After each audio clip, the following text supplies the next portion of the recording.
It's Thursday, and you know what that means. It is IndyCar night on ERN. Hello again, everyone. I am Gary Gonzo, and welcome to Round 10 of the Elite Racing League's premier racing division, the Warriors for Peace IndyCar Series, and its IndyCar Championship. And today, it's the F5 Challenge qualifying day from the Brickyard in preparation for the 15th running of the Rebilas Photography Indianapolis 500. As always, joining me in the booth, as he has all season long, is Luis Gonzalez Nunez. Luis, as Bob Varsha used to say, before you can race in the Indy 500, first you must qualify. It is the hardest 4 laps, the hardest 10 miles in all of real racing and simulator racing, and we're watching it happen unfold right now in front of our eyes. Ethan Stanley on the track on one of his attempts, but welcome to the Brickyard. Thank you so much. Yeah, welcome to everyone to this latest half-hour open qualifying for the Fast 30th, the ERL,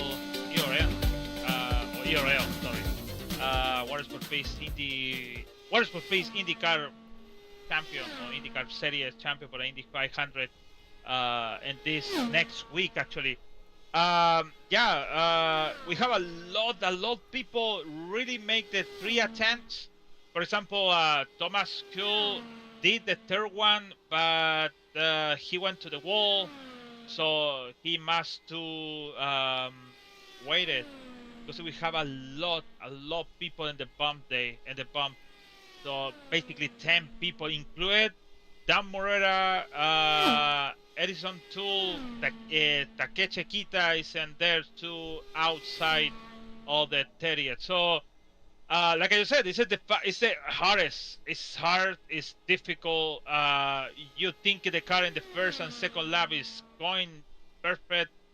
When it's the 3rd lap, it's really different when you're thinking about it, and it's really difficult to. It is really difficult. Actually, sorry, I try to concentrate because I hear somebody talking about my ear.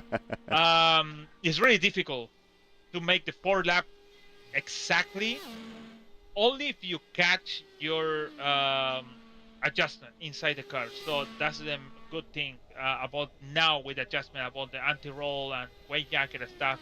You can mix it with back and forward and put less or more.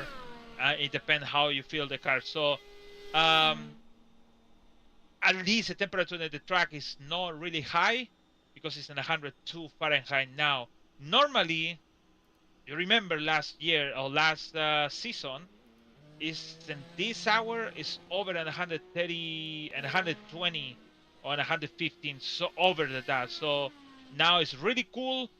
It could be more cooled down. But like I see now in the same time, it's 3 p.m. It's almost half hour before to 4 p.m. Last season was we finished at 4 or 6 or 5 or 6 p.m. in the track. So, but it's crazy. It's really cold now in Indianapolis. On the track right now is Jordan Decker, making his only start of the season. So Ethan did the 3rd one, and Jordan is the 2nd now. I think so. Is it the 2nd? Yeah, 2nd attempt for him.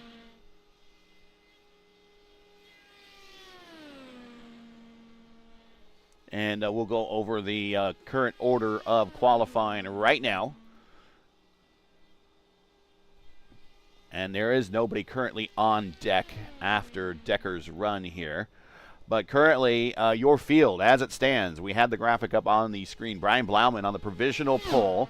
This is not the pole. This will just get him into the Fast 12. So these first 12 drivers will get into the Fast 12. Blauman, Chris Albrecht looking to make the Fast 12 for the 2nd year in a row. Adriano Pinheiro is currently provisionally 3rd.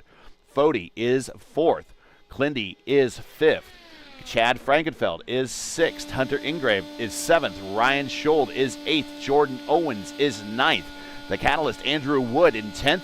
Justin Vandermarl in 11th. And Gavin Hibbs currently in the 12th spot on the bubble to make the Fast 12. Right now, outside of the Fast 12, looking in, it's Trey Edison in 13th spot, Hunter Smith in 14th spot, and Matt Wagner in 15th spot. Then we have a Leighton Norgard, R.C. Anderson, Jordan Decker.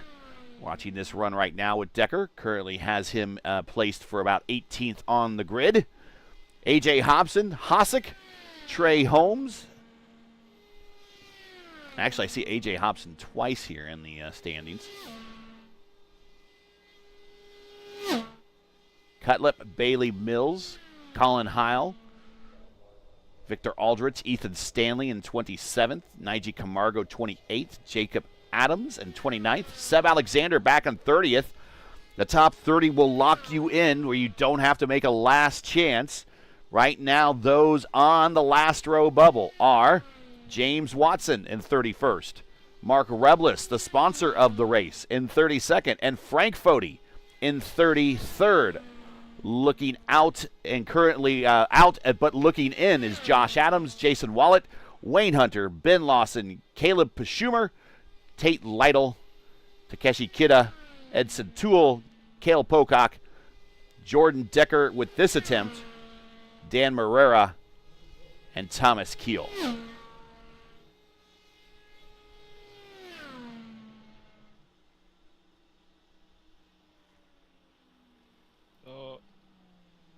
Make the third one. And keeper Jordan. We waited for the timing.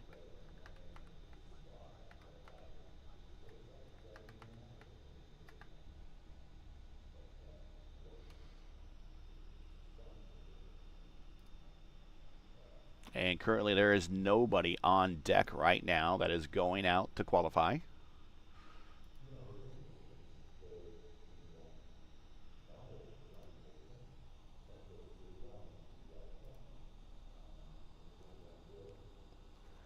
And a good time to show you this new graphic about the PRI Hoosier 500. Sunday, December 14th, 11 a.m. on PRI channel. And we'll be doing practice leading up to the PRI Hoosier 500 right here on the Elite Racing Network. Opening day, Fast Friday, and the final Monday practice will be right here. Me and Luis Gonzalez Nunez in December.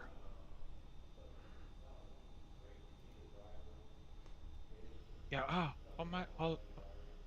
yeah, I think when you always said that, I have to check in between your say all that stuff. I check in the website on the PRI Huso 500, and it's 65 days. Here we go. I don't see the time. Oh, Jordan Decker, my God.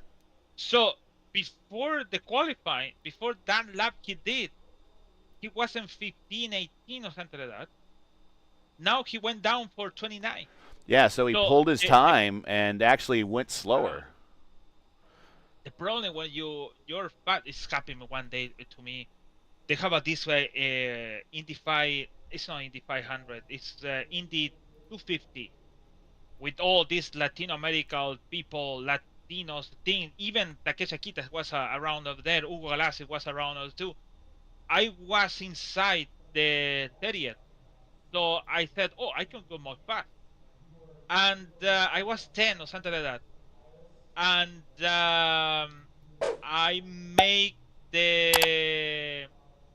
the lap, and I went out. And it started to tell me, "Well, why Luis do it again? So why?" I said, "It's just for fun. I didn't run even. I didn't even believe it about the setup we have because it's open setup." Mm-hmm. And the problem is, when you do that in early, you're inside and you're thinking, "Oh, I can go more fast." So I have the click. You're going and you go out. So it's really difficult. It's really tricky about that stuff in the track. For example, Pinheiro only did one attempt, and that's it. That was 4 p.m., 4:30 p.m., and that's it. Tyler 40, don't see he did the second one. No, Tyler 40, no, Frank 40 did that. But yeah. But yeah, it doesn't make it secure for Adriano to stay on the third and could be is going to the fast 12. But like we talked about last time, you did attempt it early in the afternoon, 4 hours ago, and now 4 hours later the track is different, and your feeling and your call actually is different sensation in with the car and the track also too.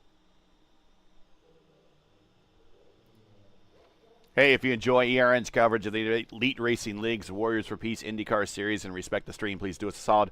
Make sure you support us by subscribing, and while you're at it, don't forget to smash like and click the bell so you don't miss out on future ERNI Racing broadcasts. Today's qualification day at the Brickyard is brought to you by the guys at the F5 Challenge. Is a nonprofit organization and enriches lives through face-to-face fellowship and exciting adventure challenges in a faith-driven environment. Their mission is built on the 5 F's: faith, fellowship, fitness, fortitude, and fun.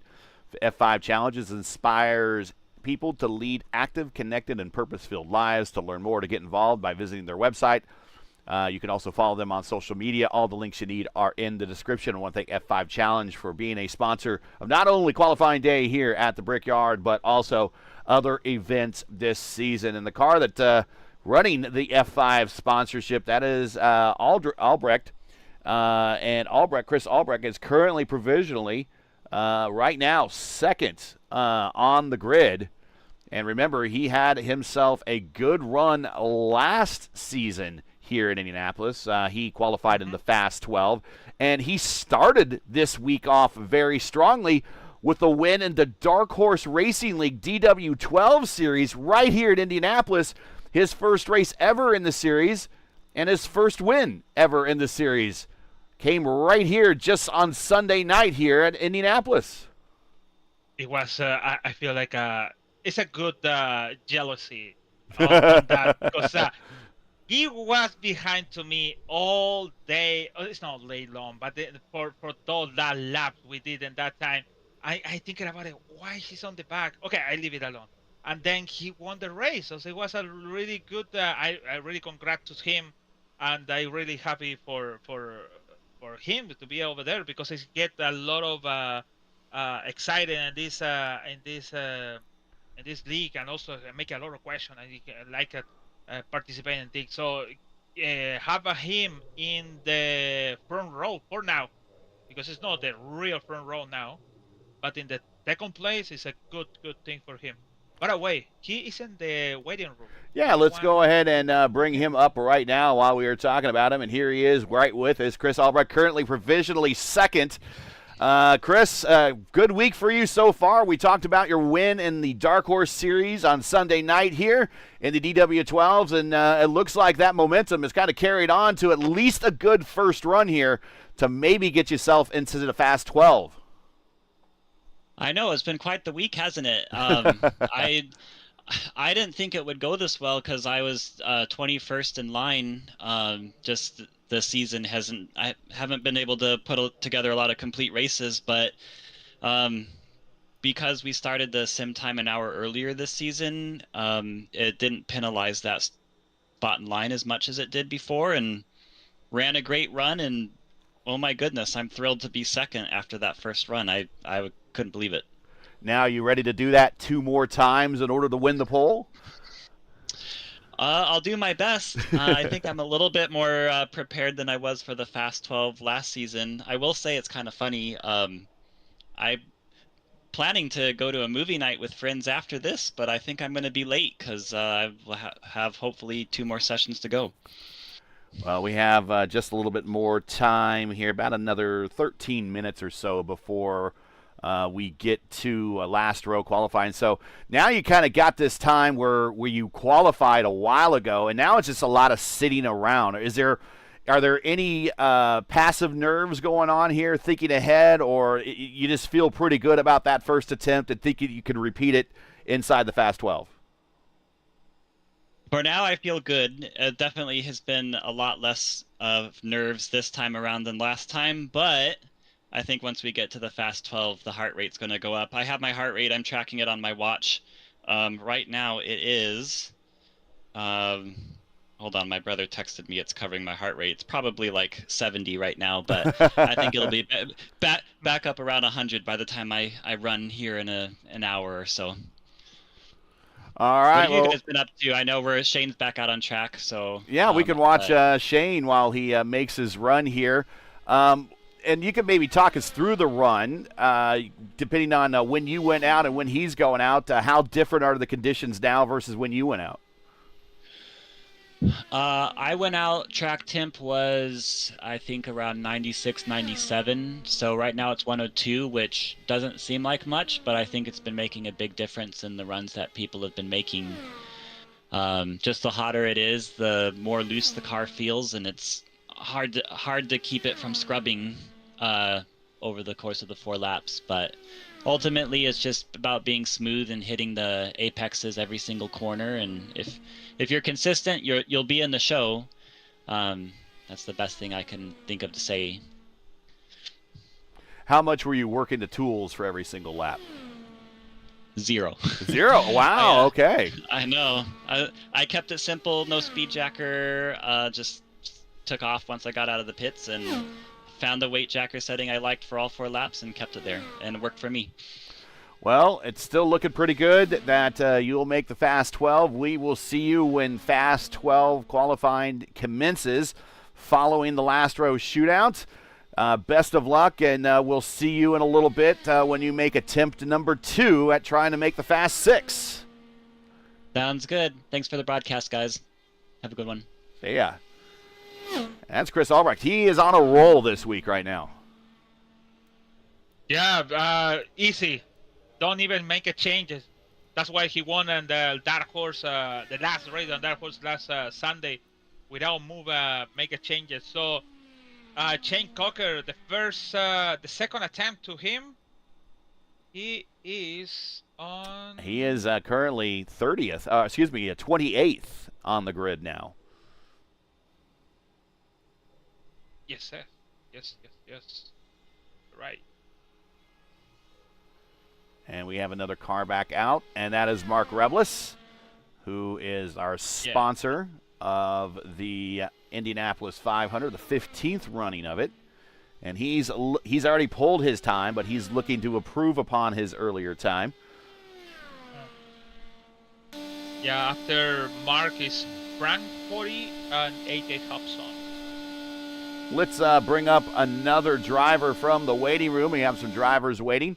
And we'll bring up, here is Ryan Schold. We'll bring up into the booth here. Ryan, looks like a Fast 12 run for you right now at the moment. How was your run out there when you took your attempt? And before we do, and after we get into that, we should probably talk about the kind of one of the other races at this track later this year, the sponsor of your car, the PRI Hoosier 500. But talk about your run first. How are the conditions and how did it feel? Yeah, the run was okay. It was smooth. I probably could have been more aggressive on weight jacker the first few laps, so making that note for the Fast 12 here soon. But looks like it's going to get the job done, which is great. So that was kind of goal number 1. Good to have a few other Little Eagle cars in the Fast 12 as well. So we'll give it a run and kind of see where it stacks up. Talk about the PRI Hoosier 500. That's the next, after this race coming up next week, it's the next big race that we will see here. The IndyCar is running virtually on iRacing at the Indianapolis Motor Speedway. Sign-ups are open, and there's quite a few registrants already. Yeah, sign-ups are open. Been open for about a week. Off to a really good start. Last I looked yesterday evening, we were at like 82 entries already, which is great. So our goal is to eclipse 100. Get as high as we can, though. Anyone who wants to give it a shot, it's the last big 500 of the calendar year, and we've got some exciting stuff that'll be queued up to talk about for 2026 shortly as well. So lots of good stuff going on, but it's all good. Well, right now solidly in the top 12 for the Fast 12. It would take another 5 cars or so to bump you out. I don't know if we'll see that or not. but it's looking good for a Fast 12 performance. Are you ready to do this 2 more times and try to get to the Fast 6 and maybe the pole run? Yep, I'm ready. Got a lot of teammates that are up and around there too, so they'll have their notes right after their runs that, me, Chad, whoever can make some adjustments to if needed. So we're going to give it a swing, see if we can compete with the Adrianos of the world. I'm not sure how real that is, but we'll give it a shot. All right, Ryan, we'll catch you later in Fast 12 qualifying. Until then, enjoy the wait and don't overthink it. All right, thank you guys. I appreciate it. And Mark Rebilas completes his run. 31st. And he is now 31st provisionally. Frank Foti on the oval at the moment.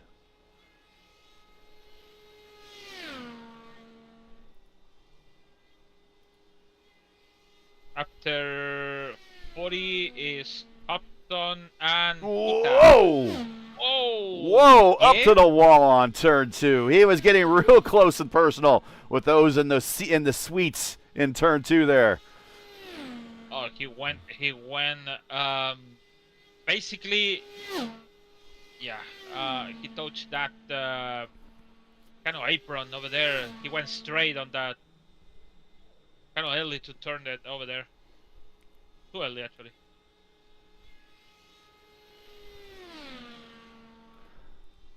Currently on the bubble is Gavin Hibbs of the Fast 12. And he is in the waiting room. We'll bring up Gavin Hibbs. Here is Gavin Hibbs. Gavin, right now in the Fast 12, but on the bubble, how are you feeling? The nerves are getting there, considering, we had a good cloud cover just... That was a little ugly, but he's keeping the foot in it. Yeah. My nerves are ramping up a little bit with less than 10 minutes left before the gun goes off. The make of Fast 12 will be fantastic, also considering that we'll have 5 of the 12 made up of Little Eagle cars. That would be a huge accomplishment. But, playing the waiting game is what I'm doing right now, so...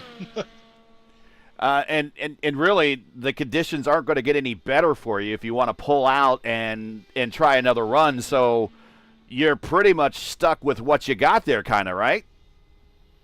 Yeah, pretty much. That's the thing with, starting an hour earlier in sim time. You're not going to have the rush of trying to get back in line like we used to in previous years. I've been doing this for 4 years now in Elite, and every year it's been, trying to get out as late as possible before the gun goes off. But,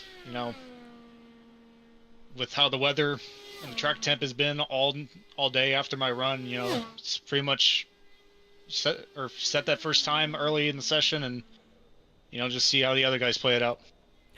But it does give you the benefit. You went out early because of kind of where you are this season and points. You've had yourself a pretty good season. Do you feel that that's kind of the payoff for having a decent season, getting that early qual draw and getting out there earlier than everyone else? I would think so, yeah. I wish the season would have gone a little bit better. That way, have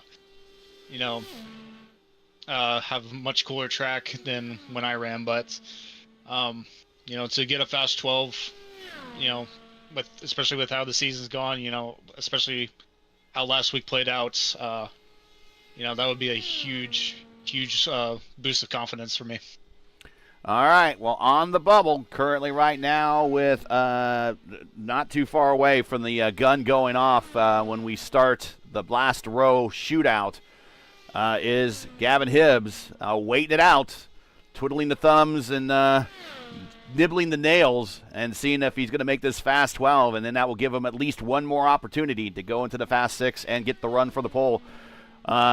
We'll be watching. And that is Gavin Hibbs. Watching A.J. Hobson. A little update as to what happened. Frank Foti pulled out of line and unfortunately had a bit of a rough run there, and he goes from wherever he pulled out. I wasn't sure where he pulled out from, but now he's provisionally 43rd in the order with a speed, 4-lap average of 2:24.5.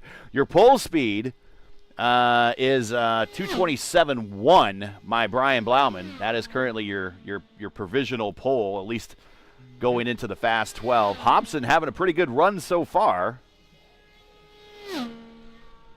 Yes, so he's gonna be the last one. If he's missing, maybe Kita have the chance to coming in, but there's 2 minutes remain for the before we get into. So there's a total time left in the session right there on the top of your screen, but 2 minutes left before we get to we commence last row qualified. Currently in the last row is James Watson, Mark Rebilas, and Josh Adams. I'm going to refresh my screen, make sure that is still correct. No, it is, James Watson, Mark Rebilas, and Josh Adams. Jason Wallace, I don't know when it was the last time I read that name, but it was one of the regulars in the fixed series when I raced in there. Yeah, he is a regular in the IndyCar community. Let's we got on the bubble here. We'll go back to the timing and scoring. Is Josh Adams. Oh, we have Jacob Adams there in the entry. I was going to bring him up to talk to him, and like, no, he's not on the bubble. But we do have some people in chat that we could probably bring up here. Oh, 26.4 to AJ Hobson. AJ Hobson currently 20th. Yes. Let's bring up Jacob Adams. He's currently 27th and looks to be locked in the field pretty much. And there's about 45 seconds left. And we'll bring him up. Here is Jacob Adams joining us in the booth. About 30 seconds remaining. Takeshi Kita out on the course. And, well, it looks like you have yourself one of the top 30 positions and locking yourself into the big race for next week. I don't want to say congratulations yet, but looking pretty good with 20 seconds left. How you feeling? Yeah, no, I feel great. I missed out on the race this past season and didn't quite get the qualifying lap in that I wanted to last time. Had to try and fight through the last chance qualifier and all that, so been kind of sweating bullets the last hour and a half. I was about 22nd when I put in my first time, so I kind of figured for sure enough people would beat me, but just pretty excited to make the race for sure. 115 Elite Racing League starts, 1 win, and he'd like to have that second career Elite Racing League win here at Indianapolis. Is it kind of a battle of 2 races for you, just making the race, and then when you get to the race, then we'll just figure it out from there? Oh yeah, making the race was priority number 1 for sure, and then I'll spend a lot of practice laps on track leading up to next Thursday to try and be ready to put on a respectable performance. I know these guys are really good in these open wheel cars, so just to put the car on track is great for me. Currently 28th, depending on how Kita goes right now. I think the worst you could do is 28th.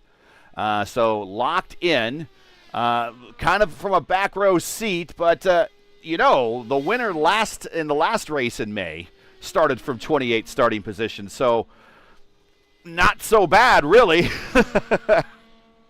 Yeah, the luck might be on my side, and I think with a lot of the aero changes with this car, I don't think we're going to see the caution-free race like we saw last time, so I think there's going to be plenty of opportunity for attrition and just see how it goes and just try and survive. Any shout-outs, friends, family, sponsors, anyone to say hi to before we let you go, making the big race? Oh, yeah, big shout-out to Juicy Spider Racing, the great wrap they put on the car. Looking forward to putting that in the show. My team here in Elite Shifty Sports for all the help from everybody. Shout out to Josh. I know he's going to be in the last chance qualifier down there, so good luck to him. And just Chad for putting this on. It's really incredible how smooth all this goes. So big shout out to Chad. And that is it. Kidda takes the final time. Let's see where he slots in. He's going to slot in 23rd. So that locks you in row 10 and 28th starting position on the inside. So at least you got a good line going into turn 1 on lap 1. But best of luck. We'll see you in a week when we take the green flag for 33 on the line. All right, I'm going to go crack a cold one and celebrate this. Thank you. You got it. And that is Jacob Adams making the field and getting ready to go celebrate. Takeshi Kidda is going to make the field in the top 30.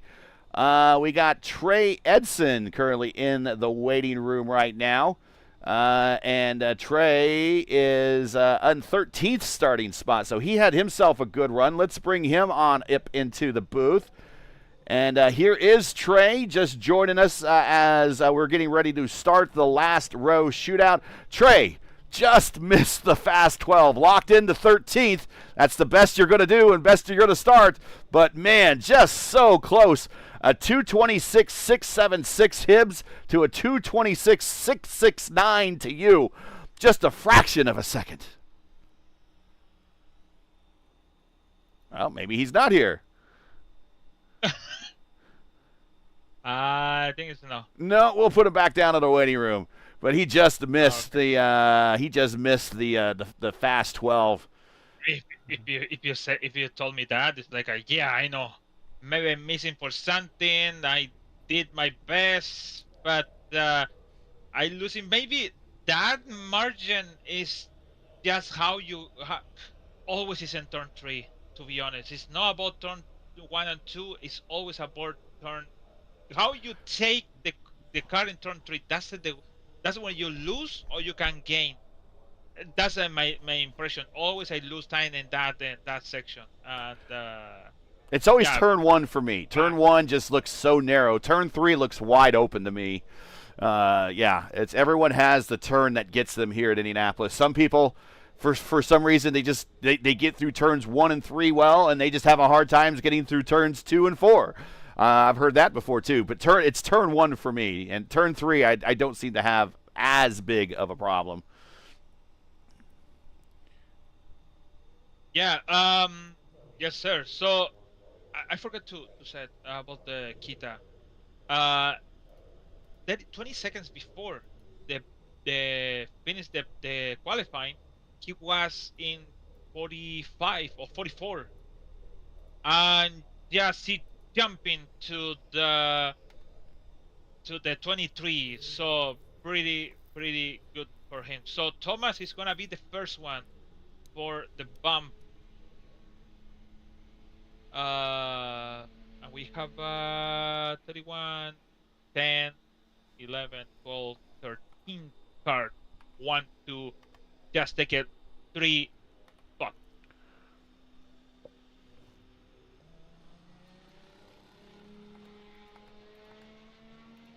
All right, so we're going to try to get a better grasp on times here as well. And we will get in there and watch Thomas as he is the first car for the last row shootout. You only get one attempt here for the last row shootout. This is it for Thomas, who has been a regular participant in the series. So the first lap is just reheat the tires, try to check something, but you have to cross the line in over the 200 miles. You remember Kurt Forsyth when he tried to qualify in the fastest 12, I think so, and he got disqualified because he crossed the line under 200. Thomas Kills made 12 career starts in the Elite Racing League. 1 top 5, 3 top 10s. We're using combined stats for a lot of these stat lines I've given out because didn't quite get down to the white line that time. Coming for the completion of lap 1 for Thomas Keel. They were loose for the back. If I see that loose, I don't want to figure it out after 39. the lap 3. 669. Time and speed on the first lap of 39.669 at 226.877 miles per hour for the completion of lap 1 down the backstretch. Coming right at you. Midway through his run now into turn 3, down to the white line, out to the wall in the north short chute. Down well below the white line in turns 3 and 4. Down the front straightaway, right next to the wall. Completion of lap 2, a 39.707. Speed of 226.6, and he gets really close to the wall in turn 1. Exit there in the south end of the racetrack. Now down the backstretch. Actually up the backstretch. We're heading north on the racetrack right now into turn 3. Down to the white line again. Gets the lefts to the white line. Out to the wall in the north end. Back down to the white line. Not exactly as low as he was last time. Down the front straight. White flag this time by for Thomas Keel. 39.788. Speed of 226.199. 3-lap average of 226.578 for the veteran of the Elite Racing League IndyCar Series. Looking to get one more start under his belt. Run almost done to turn 3. Almost touches the white line again with the left sides. This time through 3 and 4. Final time. Checkered flag is out for Thomas Keel for his last chance run. 39.832, excuse me. So 39.749. And 225.9, so pretty consistent laps. And a 4-lap average of 226.4. He is currently, well, he's first right now. He's locked in right now. Here's Frank Foti. Now, Frank had himself a bit of an adventuresome run you saw during the interviews. Oh, and he's right out to the wall again that time. So after that, it's coming Morera, Pocock, Tool, Tate, and Caleb. No Benci. Another Caleb. And no Caleb Benci this season. No. And we are at the completion of lap 1, I believe, here. 39.703. 226.6. So slower first lap than Keel. Riding with Foti.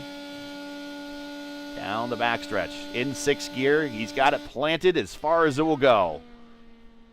You cannot go any further. Left side's under the white line in turn 3. Out to the wall in the short chute. Into turn 4. Again, wheels below the white line. Looking at the yard of bricks for lap number 2. 39.774. A 226.2.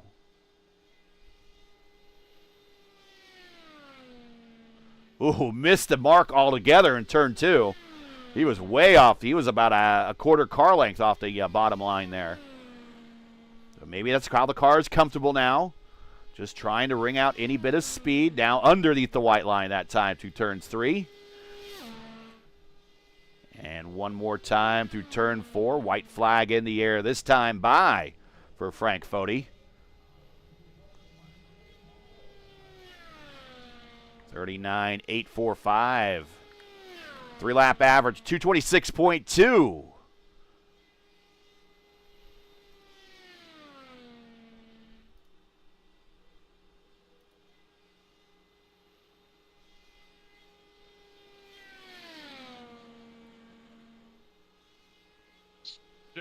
Well, the third one is really low.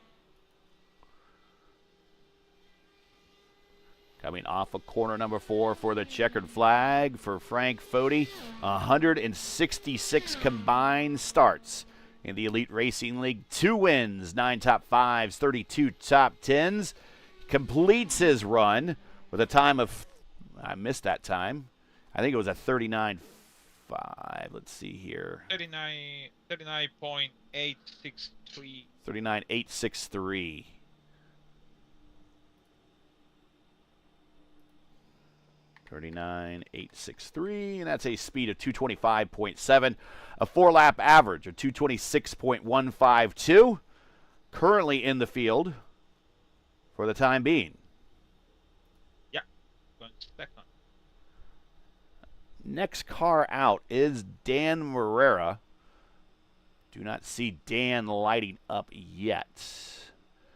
Dan Morera, saw him last night in the Formula Indy Series. He is their amateur champion from 2 seasons ago.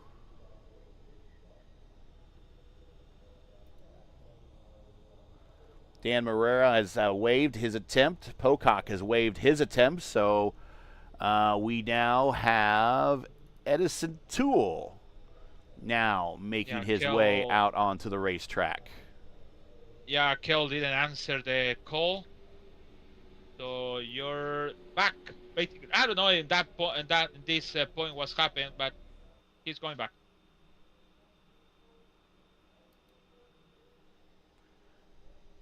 Toole slowly bringing his car down pit road. Yeah, this is the problem. You're back. You still burn the fuel.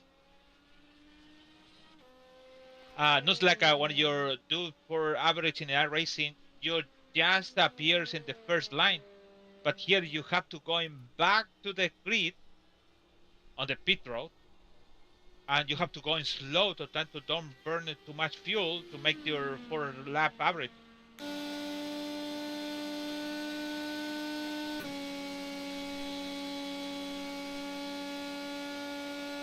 Also, Dan Morera waved, so don't know if he have a second chance, Kel or Dan. So they's going for Edison now. So I forgot that to tell them. Edison, 7 career starts in the Elite Racing League. 1 top 10 finish. Out on the racetrack. Green flag in the air for his final attempt at the big race next Thursday, 7:45 p.m. Eastern Time, right here on the Elite Racing Network. Don't miss it. 33 cars going for, out to the wall there in the north end of the racetrack. 33 cars going for the most prestigious prize in all the Elite Racing League, the Indianapolis 500. 39,627. 39,627.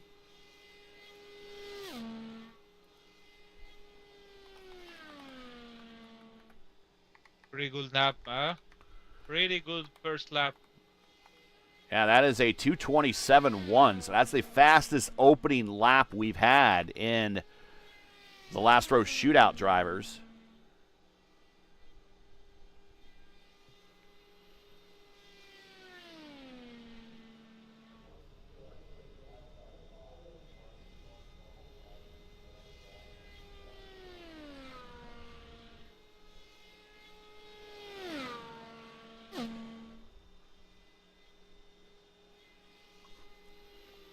Edison Toole now off of turn 2, right in front of the Riley Children's Hospital suites down the backstretch, separating 2 portions of the Brickyard Crossing golf course.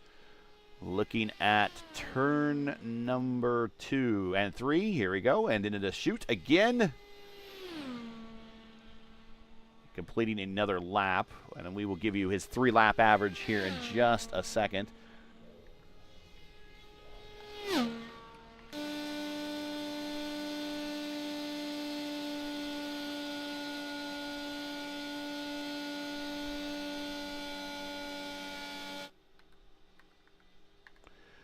So lap 2 was a 39.680.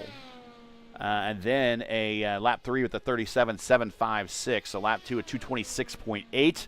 Lap 3 at 226.3. Already almost through this run, coming off 4 to the checkered flag. 3-lap average of 226.7. That would put him as fastest in the last row. Coming to the checkered flag this time by to complete the run, 239.817, a 226 flat for a 4-lap average of 226.586. Edson Toole is now your fastest driver on the last row. With that time, for example, Thomas Kuhl make time to be on 26 normally if it's qualifying, and also Toole make a lap to be in 20 and 18, but now it's first because he didn't make a good lap in the qualifying. So pretty good lap, to be honest. I think it's really fast and could be secure him at least to be first because the lap is really, really good.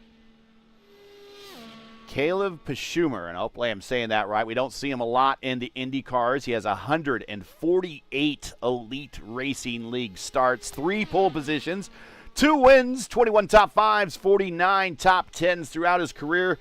Stepping into the IndyCar this time for an attempt here at the Big 500 and shooting it out for the last row. We now start official bumping now. Right now on the bubble is Fody. Yeah, Frank Fody is out of the race. Frank, actually. That's Clendy asking, is Frank Tyler's dad or brother? I don't know. Or maybe just Lap 1 for Benci, 39.649, a 226.9. Lap 2 at 39.737. The speed of 226.849 coming to the white flag this time by a 2-lap average of 226.7.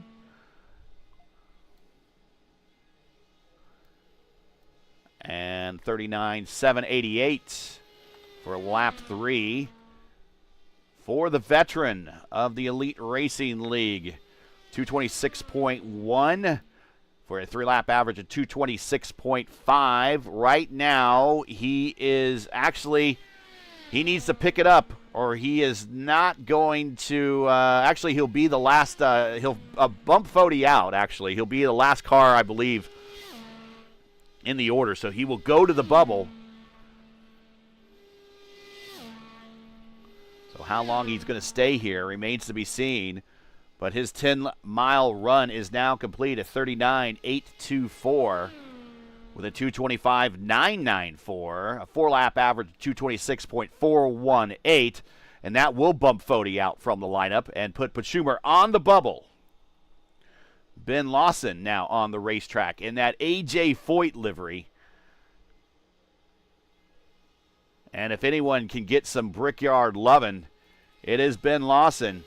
With that number 14 livery, winner 5 times. Well, not the 14 exactly, but AJ Foyt, between owner and driver, a winner 5 times here at the Brickyard.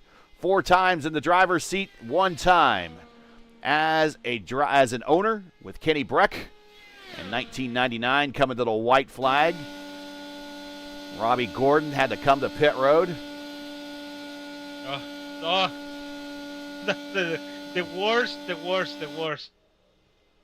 The worst. I remember watching that race, and I'm telling people around me, I'm like, there is no way Robbie Gordon is going to make it. And they're like, oh, no, he's got it. He's got this. He says he can make it. I'm like, no, I'm just doing the math in my head. I'm like, there's no way he can make it. And I was really surprised when he came by our area on turn 4 that he was still under power, and I'm like, well, maybe he is. And then all of a sudden, he had to make that dick down pit lane there, and handed the win off to Kenny Breck. I don't know what is more worse, to lose like that or lose by. Well, would you rather lose like that or lose like J.R. Hildebrand? It's a lot. It's too many. It's like it's a yellow like I did the path, but they thinking about they didn't. Paul Tracy or passing the pace car, or like you said, there's many. There's a lot. Yeah, we've seen the Indy 500 in the closing stages be handed away a number of different ways. Crashing coming off of turn 4, passing the pace car on the final restart, running out of fuel, coming to the white flag, crashing going into turn 1 to Kumasato. Oh yeah. Dan Hill and Tate, they out. They cannot attempt it again. 3-lap average for Lawson right now is a 226.2. And I don't think this is going to be fast enough to get him into the field. So I think Schumer might survive a bubble attempt here. Yes, yeah.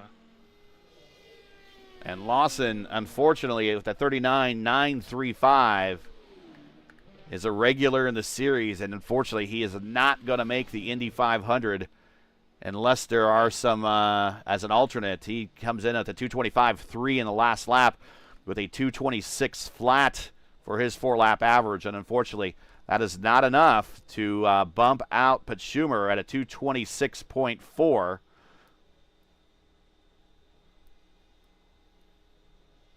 In fact, I think Lawson is behind Foti, 226.1. So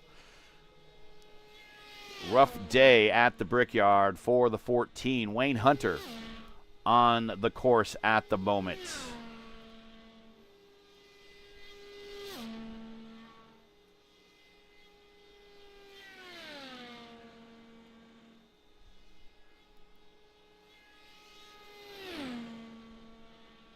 Wayne Hunter, 1 career start in the Elite Racing League. Coming to the white flag. Or coming to the green flag, excuse me.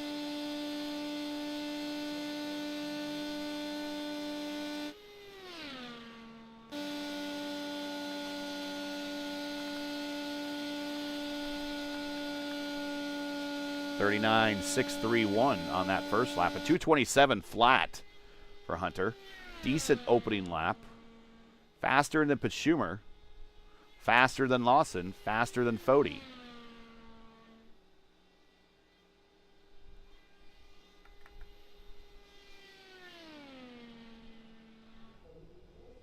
Coming off the corner, 227, 228. Top speed, 229, 230 right at the line. 39.725 for the speed time on lap 2. Speed of 226.5, and that's a big fall off there. Half a mile per hour, so his car dancing a little bit under these conditions. 2-lap average of 226.8. On deck, Jason Wallet, Josh Adams, Mark Rebilas, James Watson, and Jordan Decker.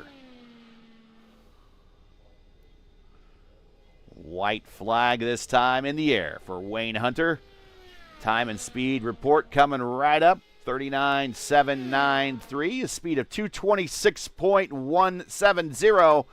3-lap average of 226.6. Right now, a little bit faster than Schumer. 226.4. He needs to have a good last lap here to ensure that he bumps his way in, but he's only bumping his way in to the bubble. Yeah, I think so. I think he used all the tools and the tires in the first lap, and it started going down after that. 39.881 for the last lap. Checkered flag out, 225.671. 4-lap average at 226.3, and that just falls short of Schumer, 226.4, and Hunter has not qualified. Yeah, what a bad decision to going for everything on the first lap, and that's the big difference between the first lap and the second lap. as we see Wallet on the race course. Wallet, we talked about him during the final 30 minutes of the Fast 30 session. He is a regular in the IndyCar iRacing community, or the iRacing IndyCar community.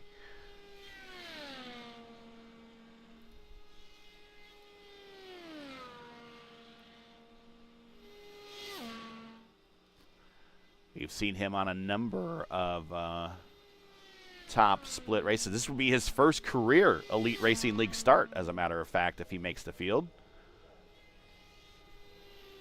Wallet, first lap, clocking in for the IndyCar veteran, 39.651. Speed of 226.9.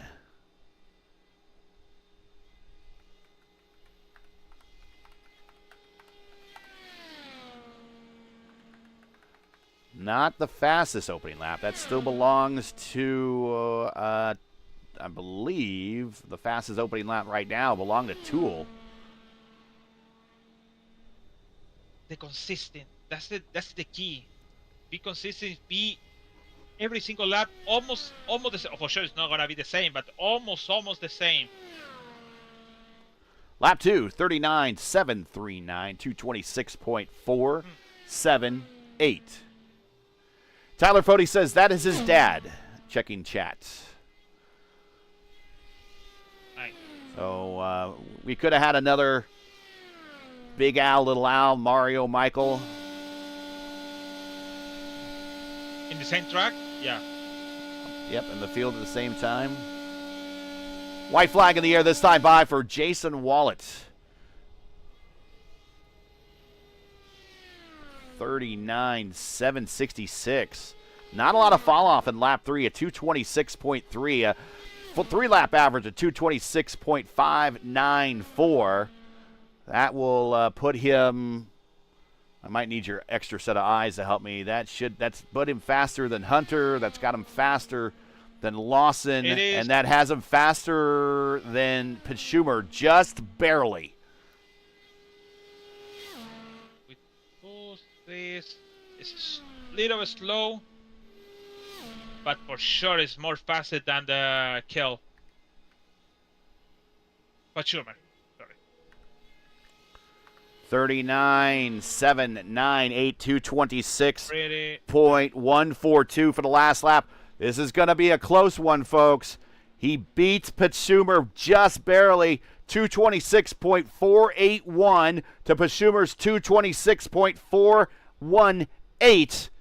Wallet puts himself into the field, but unfortunately, he is on the bubble. I'm talking about Thomas Kuhl. He's in the waiting, and he's in the waiting room. He is in the bubble to going down. He could be nervous. I don't know if he's nervous or not, the guy.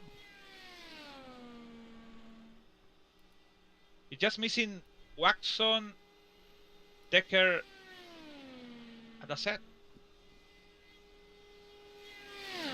And Mark is coming now, actually. Oh, Josh Adams is now. Josh Adams on the race course. And I think this is his first career Elite Racing League start. I don't see another entry for him on Sim Racer Hub. He is looking at a 39.599 for lap number 1. We'll get you a time and speed report on that. A 39.599. It's a speed of 227.2. So that's a pretty hefty first lap for Adams. Lap 2, 39.708. Whoa. Yeah. That's pretty fast lap. Give you the weather report. Track temp down to 96.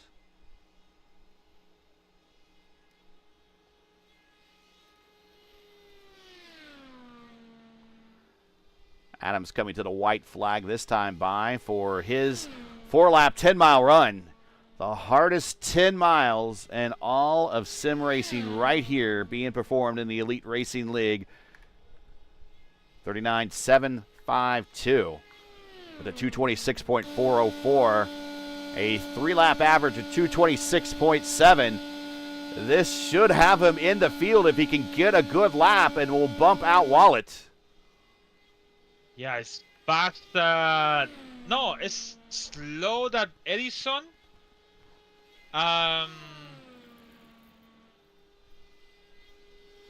It's fast than the Wallet. So in both laps. Adams coming to the checkered flag to complete his run in his final attempt, 39.760. Remarkably, very consistent laps.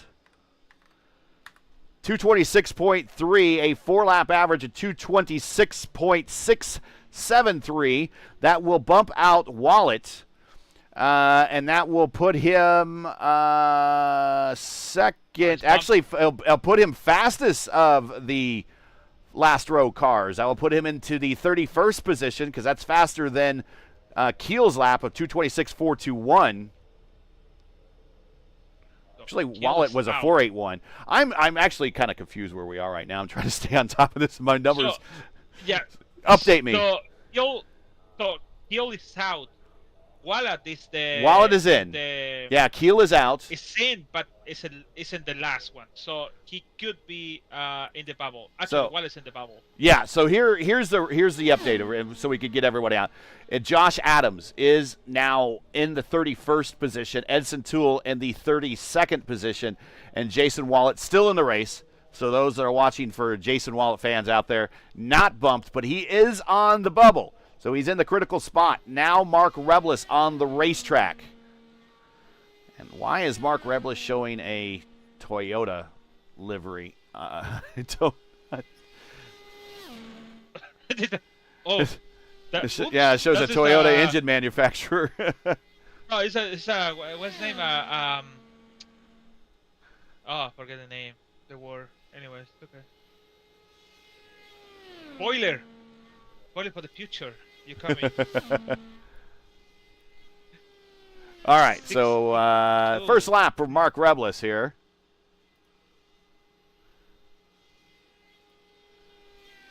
We'll get those here in just a second as he's already halfway down the backstretch.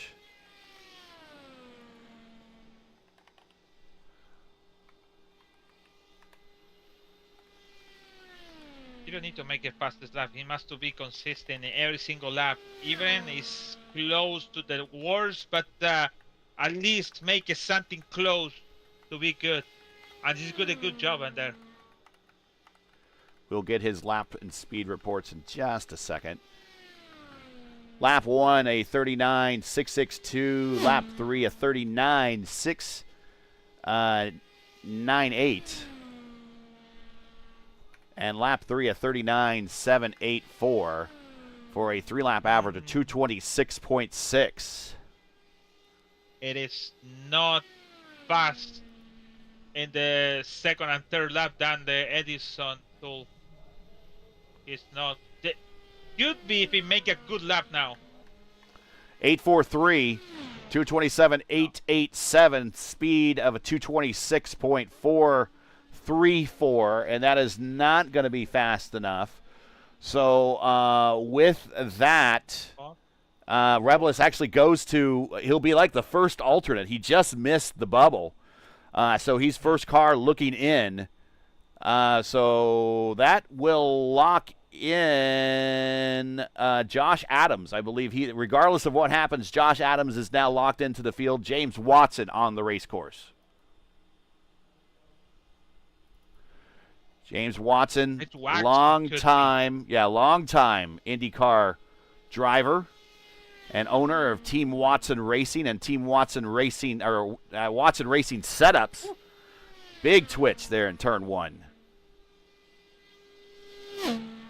Podium finishes before in the Formula Indy Series and other series as well, and his trademark cotton candy colored car down the backstretch into turn 3 for James Watson. the owner of Team Watson Racing, the Team Scandia of the iRacing internet, of the iRacing IndyCar community.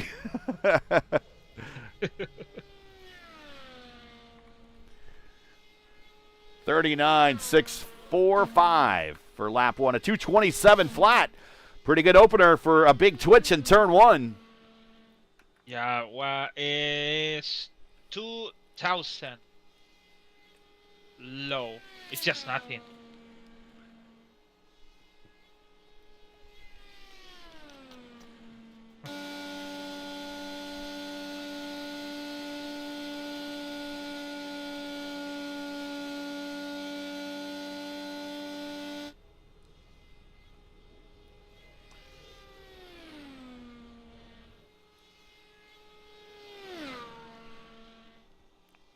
We'll get Watson's speed in here for lap 2.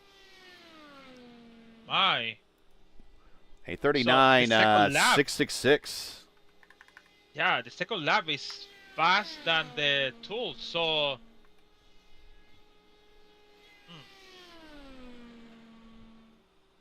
Two-lap average, 226.955, by the way.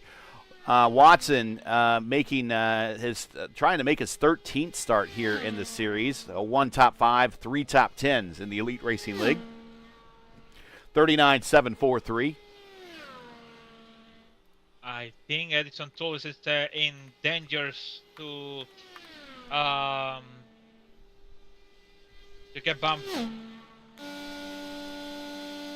7.56 in the third lap did Tools in his lap. 226.455 on that, the speed on that third lap. Coming off the corner here into corner number 4, off the corner now. Exiting and looking at the checkered flag. Run is done. Run is complete for James Watson across the yard of bricks. A 7, I think it's 7.94, is that what it was? Yeah, 7.94. A speed of 226.165, a 226.632. And that will put James Watson as 32nd on the grid. 1 car left to go. That is Jordan Decker.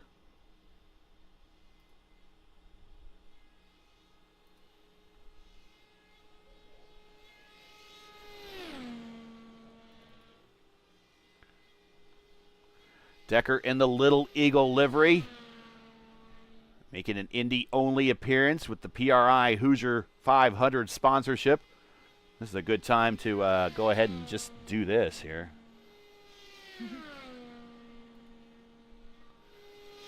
There you go.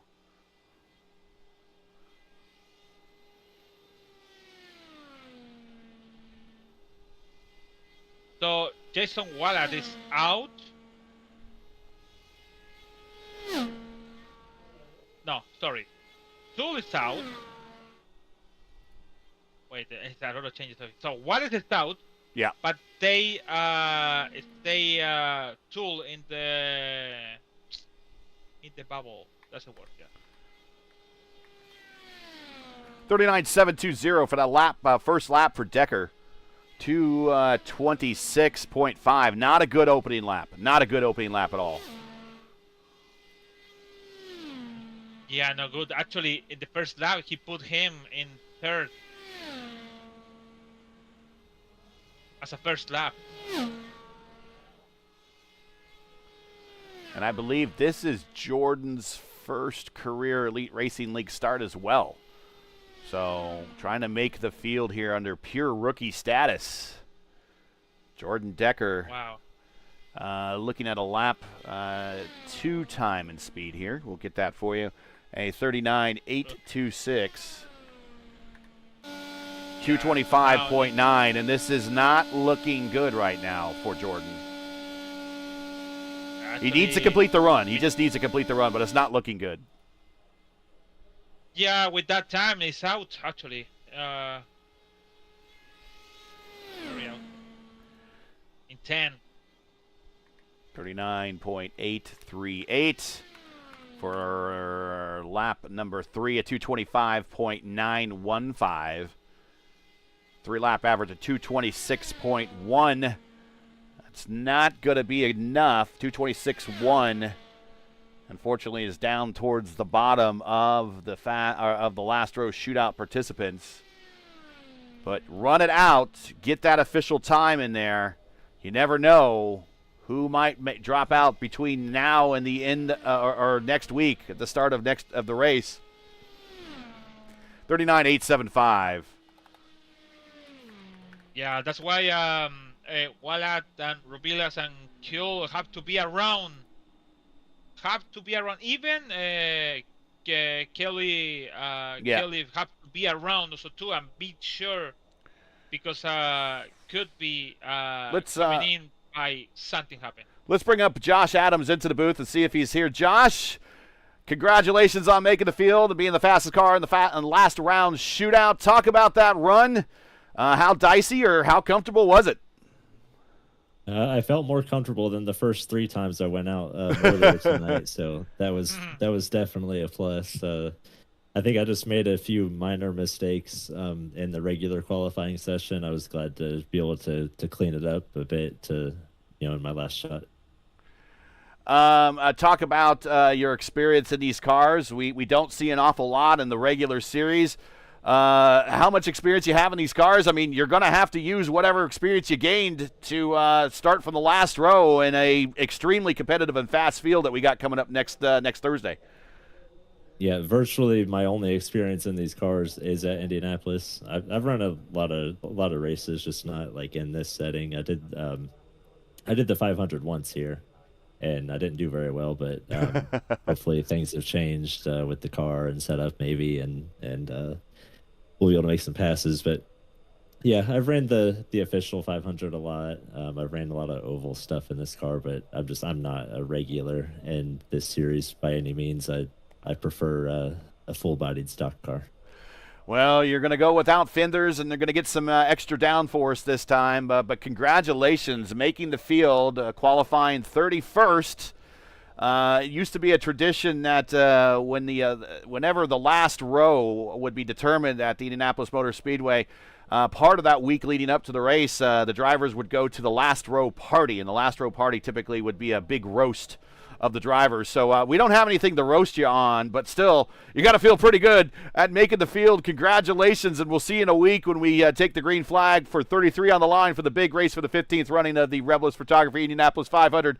So best of luck, and we'll see you then. Thank you. There's a lot of comedians on the oval side, so I'm sure somebody can roast me. Josh Adams making the field here. And we'll bring him on down to the waiting room. Thomas is down there. I don't know if he's listening. He might not want to talk. But the last row has been determined. And right now, this is your field now as we have the first of the Fast 12 drivers heading out. That is Gavin Hibbs. We talked to Gavin just a little while ago, and he did make the Fast 12. So he's been sitting there patiently waiting. But here is timing and scoring. Decker, Watson, and actually that needs to be refreshed. Come on now.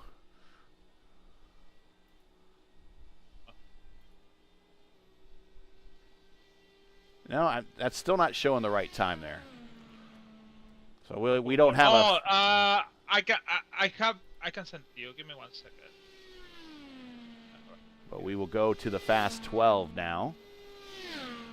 That's the last row shootout. I sent it to you. So Adams, Watson, paper, and Toole. Yeah. As we are watching Gavin Hibbs, one career win here in the series. Beat out Jason Brophy, the champion that season, at New Hampshire in a thrilling late race duel that I vividly remember.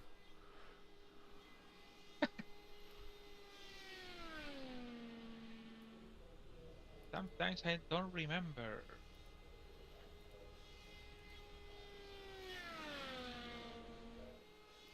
Sometimes I remember things, but I don't remember the other ones. It's selective It's selective memory. That's what my mother would call it back in the day. Know. How can you remember this but not remember that? And I'm like, Mom. I remember Matthew Weeks won in Michigan because he's coming to Michigan soon. 39.547 on the first lap for Hibbs. 227.5. Good opening lap. This is fast 12. We're going to reduce the fast 12 to the fast 6 and then run it out for the pole. So if these guys want to run it for the pole, they need to make the fast 6, or the best they can do is start 7th. 39.644 for lap number 2 for Gavin Hibbs. Oh, interesting. So they started from 12 to first. That's the order they started. Kind of hard, oh? I prefer to going. I don't prefer to going first, actually, because I want to know the reference.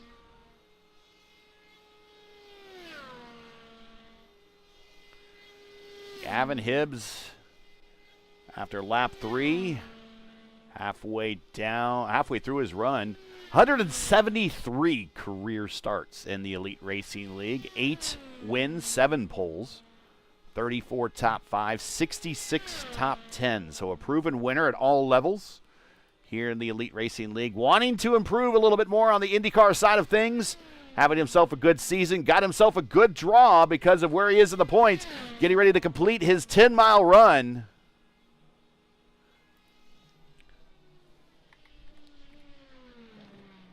As he goes to the infield road course. 39.769 for lap 4, 39.704 for lap 3, 226.895 for his 4-lap run.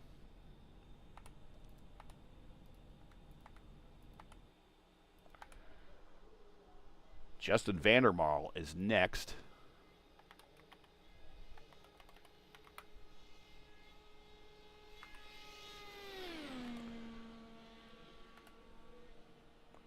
As I'm just getting the...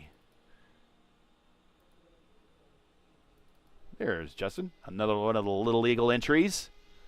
Little Eagle bringing their A game for qualifications.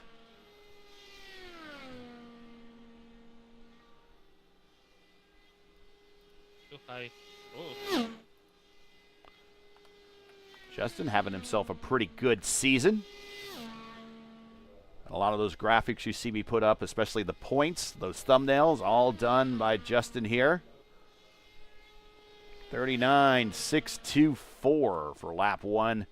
Slower than Hibbs, 227.135. And you talked about it, Lewis. It looks like he had a kind of a squirrely exit off of 2 there. And you said he looked like he missed the corner going into turn 1. Yeah, it's like the exit. Yeah, look at that. It's too high up there. Look at the exit is kind of loose on the back of the car. Look like loose when he exits. It looked like when he turned in, he going to the wall and he turned into the end again. So it looked like loose on the far chase on my camera. 706. It's really slow. 226.666 on lap 2, and that's a pretty big fall off. But he can still try to rescue it in these next 2 laps. Let's give you a look at the conditions. Getting better. Track temp down to 95. Ambient at 77.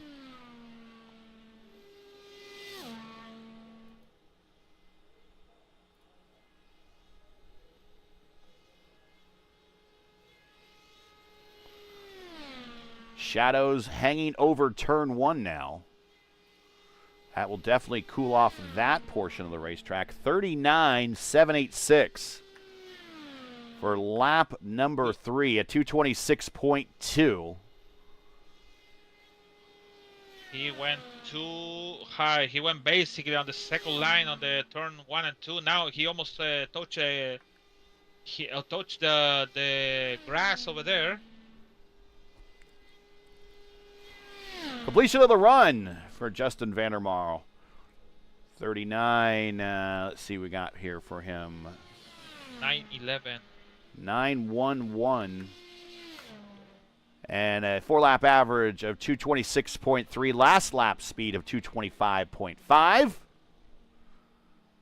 That will put him second in the Fast 12 here out of the 2 cars that have run. On the racetrack now, Andrew Wood, the catalyst. His teammate won this race 3 times, Robert Maleczka. Maleczka won back-to-back poles in 2022B and 2023. Maleczka on the front row in 2024A. Pinheiro, winner of the last 2 pole positions in 2024B and 2025A. Chad Frankenfeld was the first ever recorded, at least in Sim Racer Hub, pole sitter here. The official track records here at Indianapolis while we watch Andrew make his attempt here. The single lap unofficial record set by Ari Leindijk at 239.2, set on Fast Friday in 1996. The single official lap, 237.4, also set by Ari Leindijk on day 2 of quals. That's why the track record is not the pole record right now, because he set it on day 2 of quals in 1996.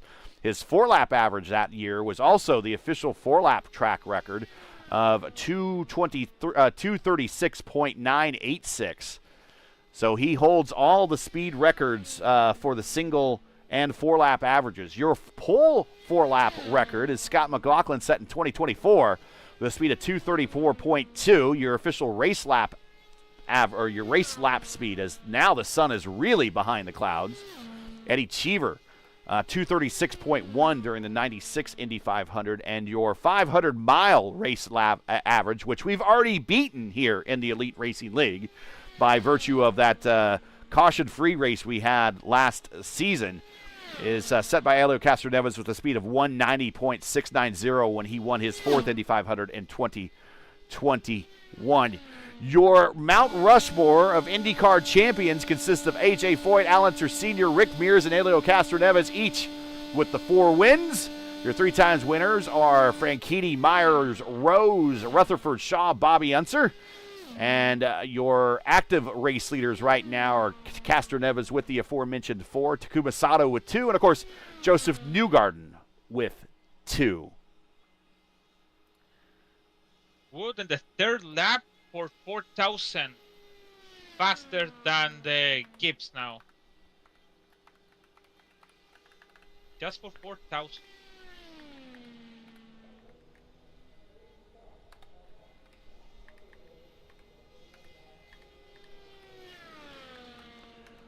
And his lap, his run is done. 39.726. Lap 1 was a 227.4. Lap 2 was a 226.9. Lap 3 was a 226.7. Lap 4 was a 226.5. 4-lap average of 226.9. For just 2,000 is first. He's now your fastest car on the Fast 12. Now on the racetrack, Jordan Owens. Jordan started on the front row in 2024B, right next to Pinheiro, and then it was in the middle between Pinheiro and Presley Sora. So he has experience being in the Fast 12.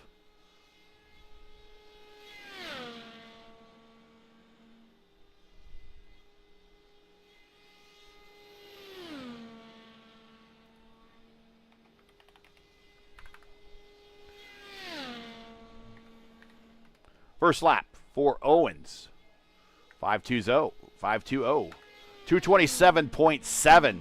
That is your fastest opening lap right here of the Fast 12. And boom, he goes to the top for the fastest opening lap, period. It's too much. I think it's 94 on the track. It's dark. That's a lot of advantage on there.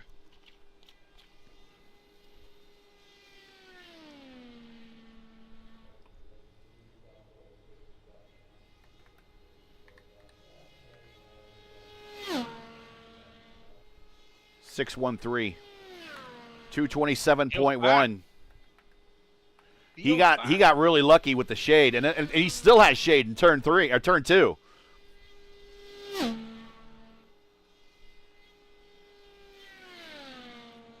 Shade all the way down the backstretch. 93 Fahrenheit went down. Oh, he's getting some very favorable conditions right now. Lots of sun in turn 4. Indianapolis Motor Speedway is big enough where you can have different parts of weather in different corners of the racetrack. It could be raining on the backstretch and dry on the front stretch. 39.687. Wow. 226.7. You know what? The thing is, secure the fastest 6. It's not about I want to be on the first. So secure the fastest 6 with the fastest lap.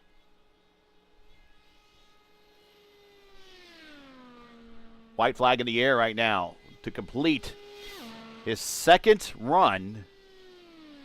Looking to get into the fast 6. Former front row starter Jordan Owens coming to the checkered flag. 732. 227.055 is your 4-lap average. And that puts him provisionally into the fast 6.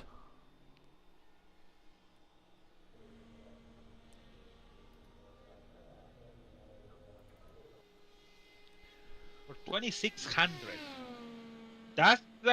It's not a lot. Actually, it's a lot. To be honest, in oval, when it's that amount different, is a lot.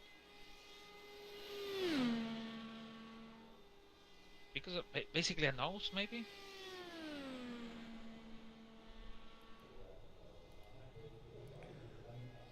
Ryan Schold, we talked to him a little while ago.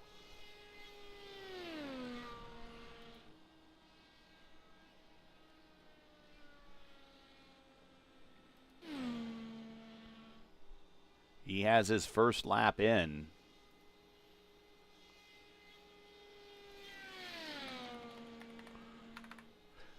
$39.557. 227.5 on that opening lap.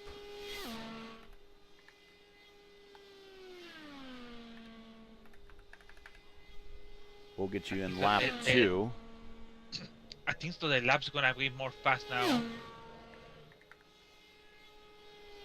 Because it's going down 92 now.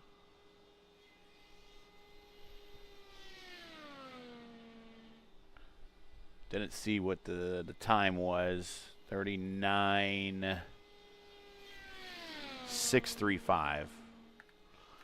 227 flat. As we're watching Ryan Schold halfway through his run. If you're just joining us, this is ERN's coverage of the Warriors for Peace IndyCar Series and its F5 Challenge qualifying day at the Brickyard in preparation for the 15th running of the Rebilas Photography Indianapolis 500, coming to you from the world's greatest race course, the Indianapolis Motor Speedway, where we are currently watching Ryan Schold more than halfway through his run through the Fast 12. Make sure to smash that like button, subscribe to the channel so you'll miss out on the next race. The next time you see us is next week when we come back for the 15th running of the Rebilas Photography Indianapolis 500 live from the Indianapolis Motor Speedway. Coverage starts right here on the Elite Racing Network with all the pomp and circumstance and the pre-race ceremonies at 7:45 p.m. Eastern Time, and then we go racing for 200 laps and 500 miles. Who will be the new Indy champion this season? Will it be someone new? Maybe Ryan Schold. Will it be Adriano Pinheiro to get the monkey off his back? Can it be Chad Frankenfeld to get another win? Tune in, find out next week right here on the Elite Racing Network. Ryan Schold completed his run. We'll give you the time and speed report for him. 39.694 on lap 3, a 39.699 on lap 4, a 227 flat. 227.008, so just a little bit slower than Owens. I think so. The best lap for Owens, that's when he have a first, is because he did a good lap of the first one and the third one. Sorry, first and second. That's why it's still on the top for now.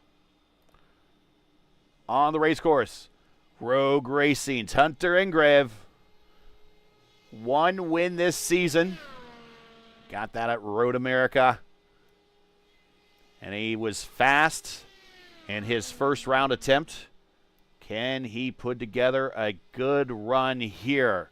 The Rogue Racing guys right now, 3 Rogue Racing guys in the top 12 here. So they are trying their best to compete with the Little Eagle Juggernaut.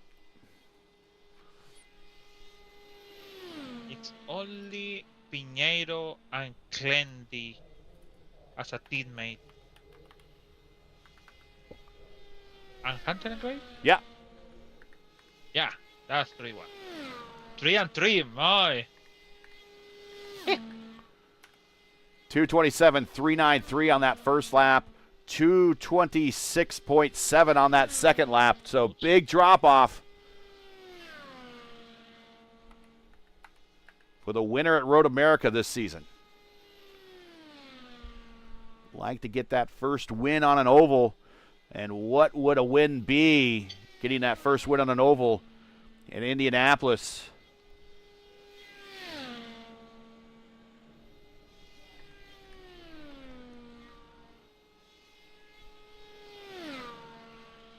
$39,960.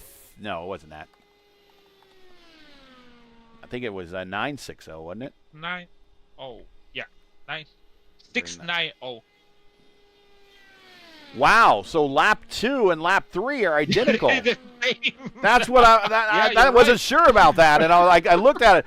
So lap 2 at 2:26.757, and lap 3 at 2:26.757. So identical laps for Hunter Ingrave here on laps 2 and 3. You do not see that very often.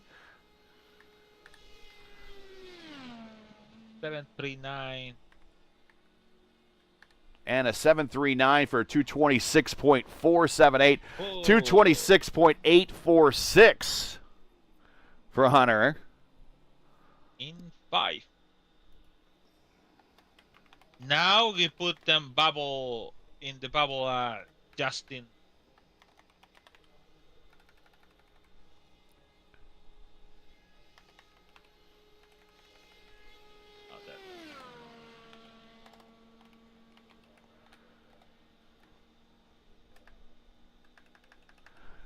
As right now out in the course right now is Chad Frankenfeld.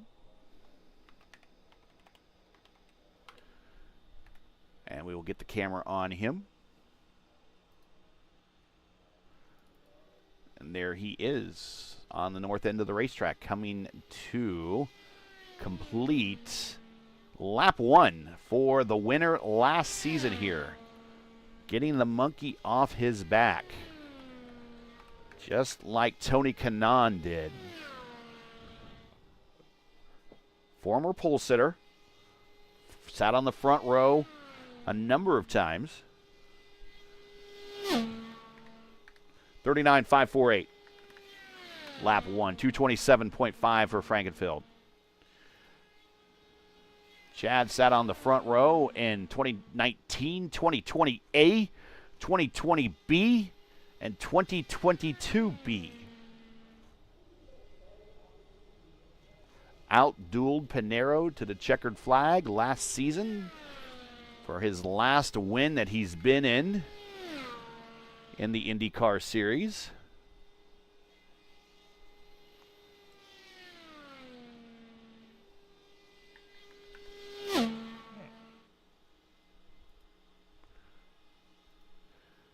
Chad has a pretty impressive stat line here. I like to read off. A lot of miles. Oh, yeah. So this is all combined Elite Racing League starts here. And it takes so long. He has 847 career starts in the Elite Racing League.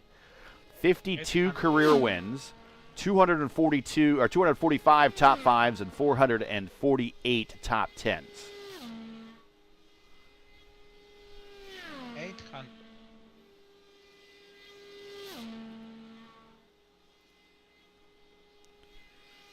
That's a lot of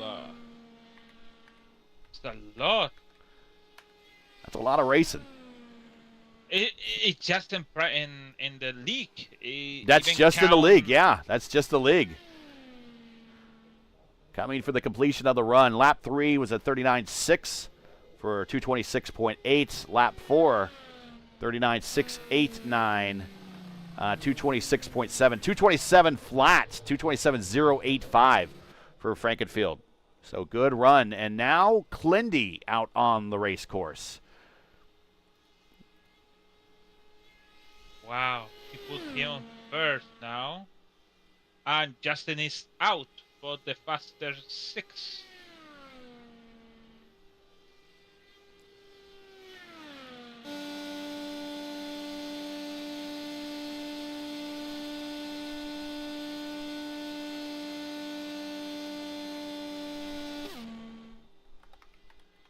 So, because Jordan Owens did, we went out for 700 on lap 4. That's why Chad take the first one for now. But pretty impressed that the lap 3 and 4. That's the most difficult last 2 laps. Try to put the car on the track. 39.546 for Clindy on lap 1 at 227.5. It's fast for 2000. Oh, he touched the wall. He got really close. If we have a contact, it's out.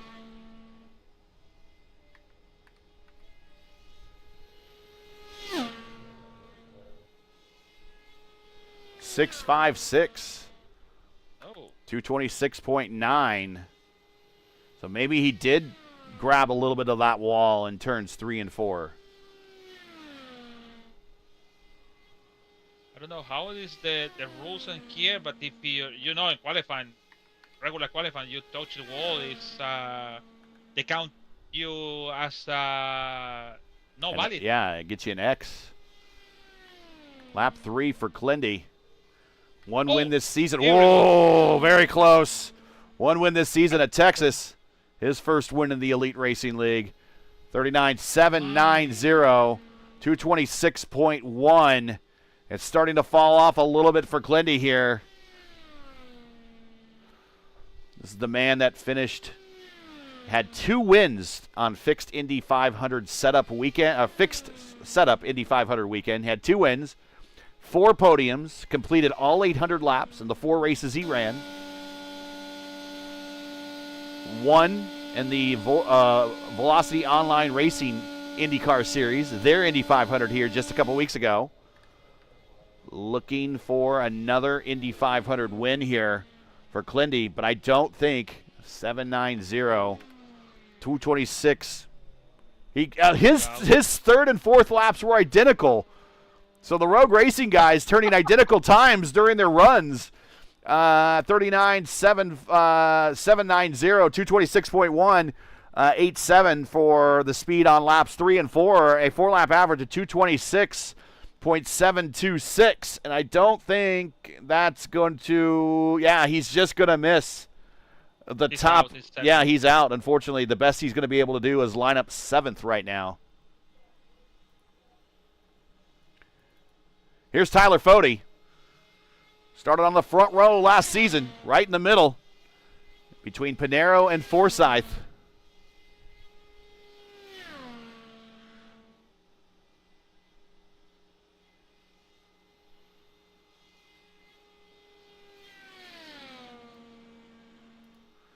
Now, Tyler Fode, he has himself a pretty impressive Elite Racing League stat line as well. I'll find his name here.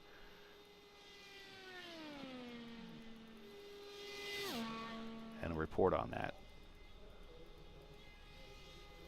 Sorry, say that again, sorry?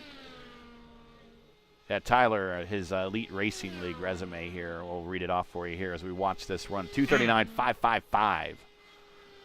Fode has 605 starts in the Elite Racing League, 96 wins, 382 top 5s, 472 top 10s. And remember, he's also a winner, a multi-time winner. This season, he won a race at Texas. but a multi-time winner here in the IndyCars as well. So multi-talented on different formulas.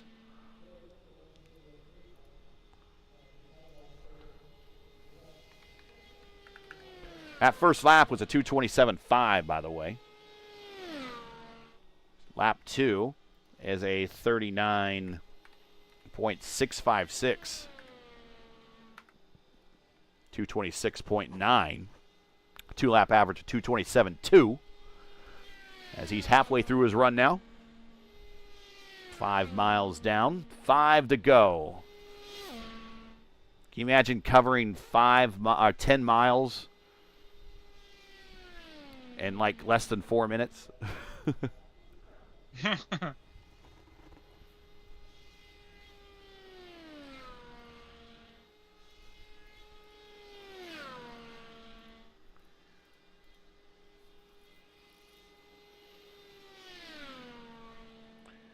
39.709 for a speed of 226.649. Off the wall down the backstretch. White flag in the air because the completion of his run. Will he make the fast 6 down to the white line and turn 3 up to the wall and the short chute on the north end? Down to the white line this time through 3 and 4 off the corner. Lots of room between himself and the wall. Down the front straight. Tyler Fode completes his second run here. 7.36. Speed of 226.495.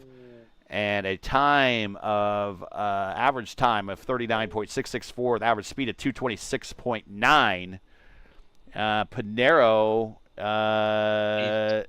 is not here. Means he is out for the faster 6. So he will not continue his run of being on the front row. Yeah. So let's see. Tyler Fode is currently 5th in the lineup now. So he might make the fast, depending on what Albrecht does here.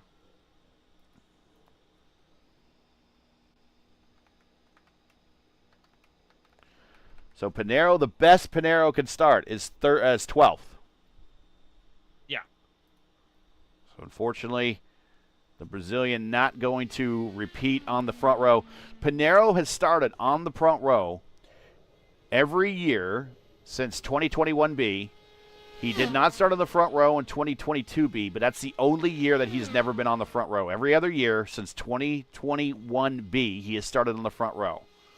So Pinheiro, I don't know, does he think maybe he has to throw a little extra, make it a little extra difficult to get his Indy win or something?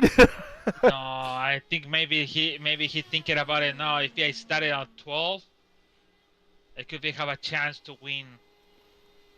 Yeah. Because if I've been at the front row for long and many times, so I don't see that make sense. I don't know. I'm just kidding. I maybe guess. I don't know. But no big deal. In Nashville, he started 12. Sorry, he started last, and he won the race. Well, he started. Here and, Chris Albrecht, fastest lap of the combined sessions. 39.509. 227.796.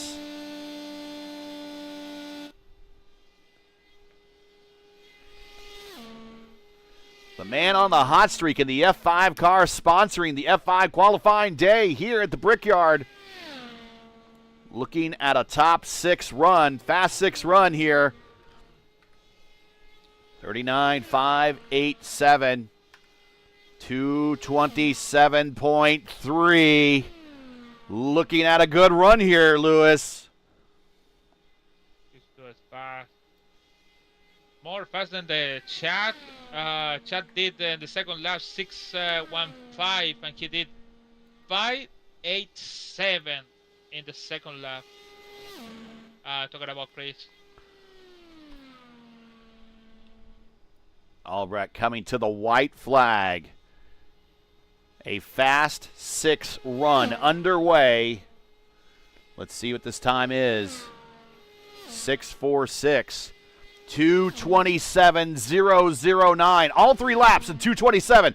3-lap average of 227.384.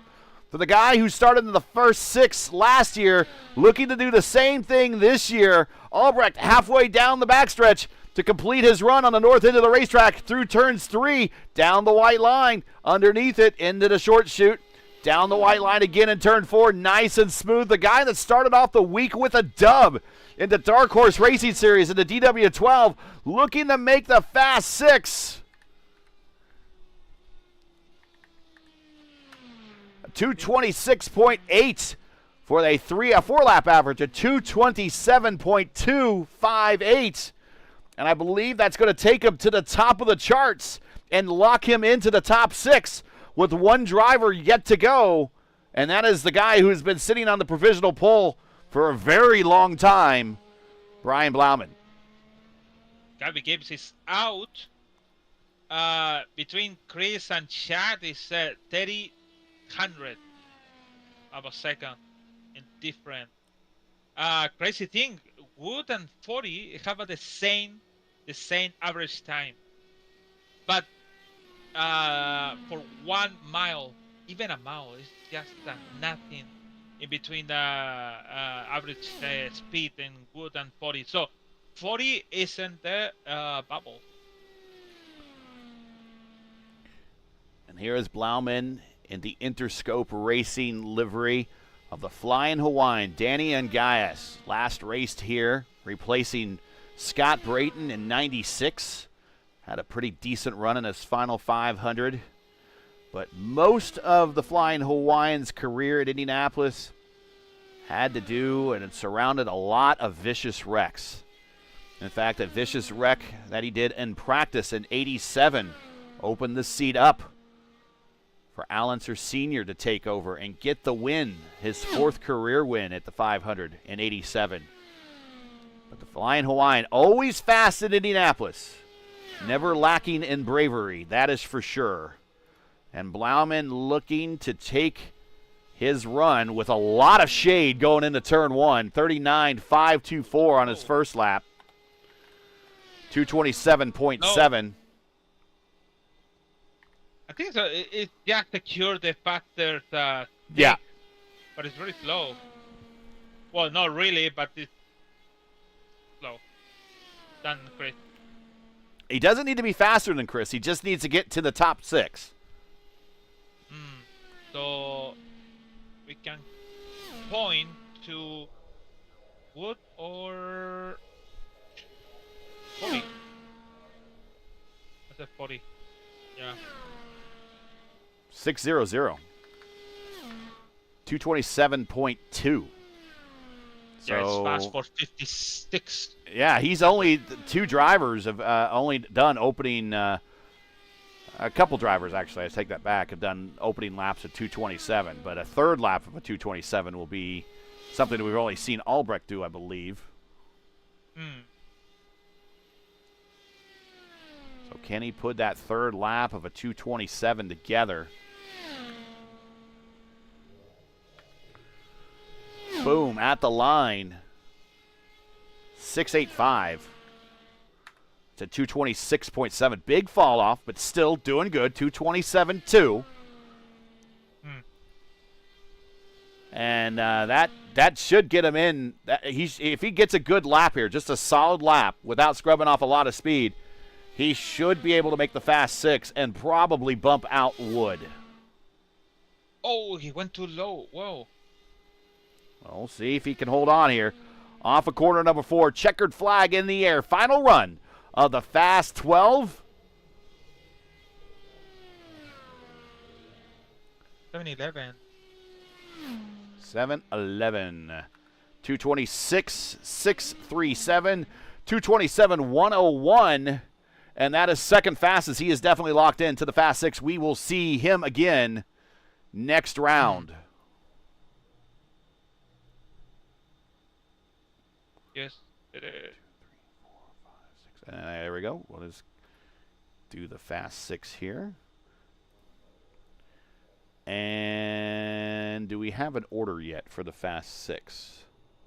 So The Fast Six. Okay, so Who's sorry. Position 7 through 12 now of the 500 is Fody, Hibbs, Ingrave, then Clindy, Vandermarl, and Pinheiro.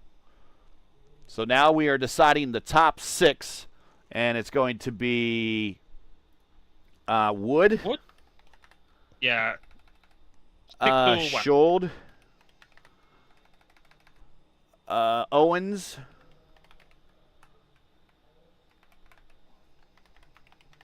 Frankenfield. Lauman and Albrecht. Uh-huh.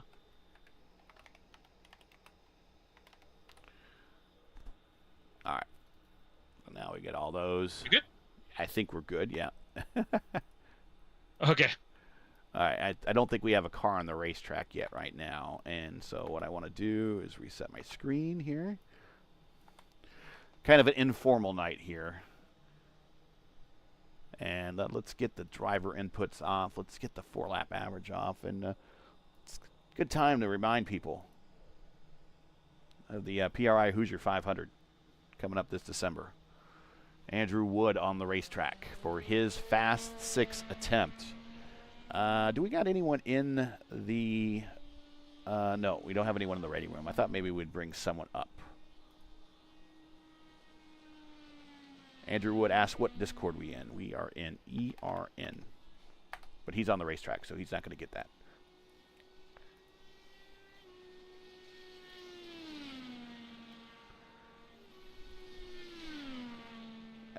You have the Fast 6? No, there's a Fast 6. Okay. The paper? Yes. Yeah, I got it. Copy link. I don't know why I can't. Oh, yeah, you got it. I got it. All right, first lap in for Andrew Wood. 57.7. Oh, he started from zero. Okay. And so, before we do anything here with times, let's give you an update on the weather. 90 degrees on the track temp. It's only getting faster. Yeah, it's going to get more fast. We're going to see track records and blah, blah, blah, like we saw last time. And even with the bomb guys, they did the fastest lap. So now it's going to be more and more with, wow. 486, 227.9. Wood with the fastest lap of the session.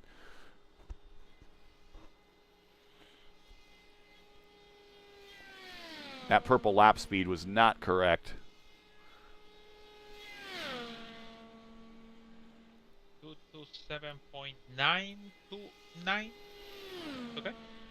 227.929, almost 228. So we might see a 228 in this session.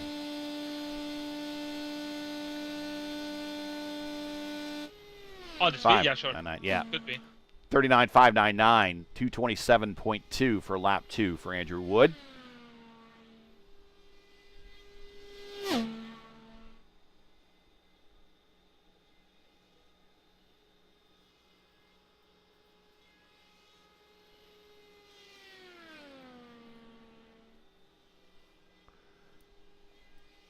In the north end of the racetrack, down to white, like actually down to the concrete there in the corner. Andrew gets the car to rotate an awful lot through turn 4. 39.690. He did that. He did that in the lap but more aggressive on his last qualifying in the 12. Oof. Yeah, he was almost close. But making him still fast.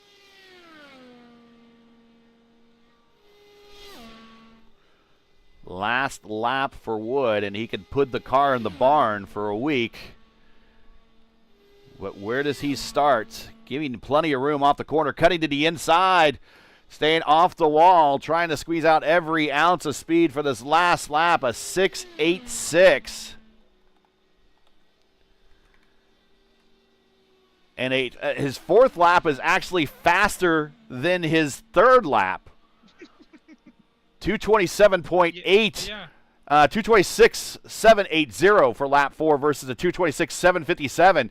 227.185 out of the box here for the Fast 6 run. And Andrew Wood has completed 30 miles of the worst type of qualifying you could possibly imagine. 4-lap time trials at Indianapolis. He is done. Ryan Schold on the racetrack. And again,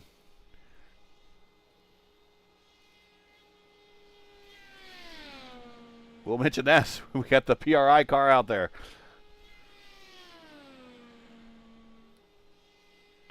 And thanks for joining us, everybody. Make sure you like, share, and subscribe. You're watching the Fast 6 qualifying here at the Brickyard. 1 car down, 5 to go. We're watching the run of Ryan Schold. He's had himself a pretty good season this season so far. 39.512.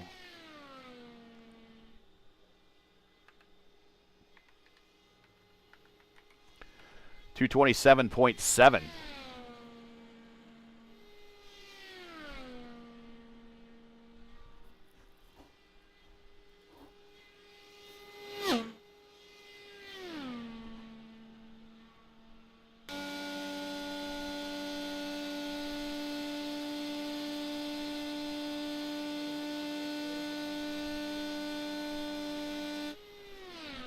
$616.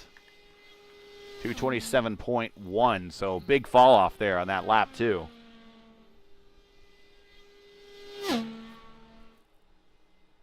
Now, Lewis, can you imagine, and I don't know if you've done this before in your racing, but I'm just trying to think from my point of view. One 4-lap run is just nerve-wracking enough, but doing 3 4-lap runs, I mean, it's got to be nervous every corner. Has got to feel like everything's different every corner. Oh yeah. For example, when you have the open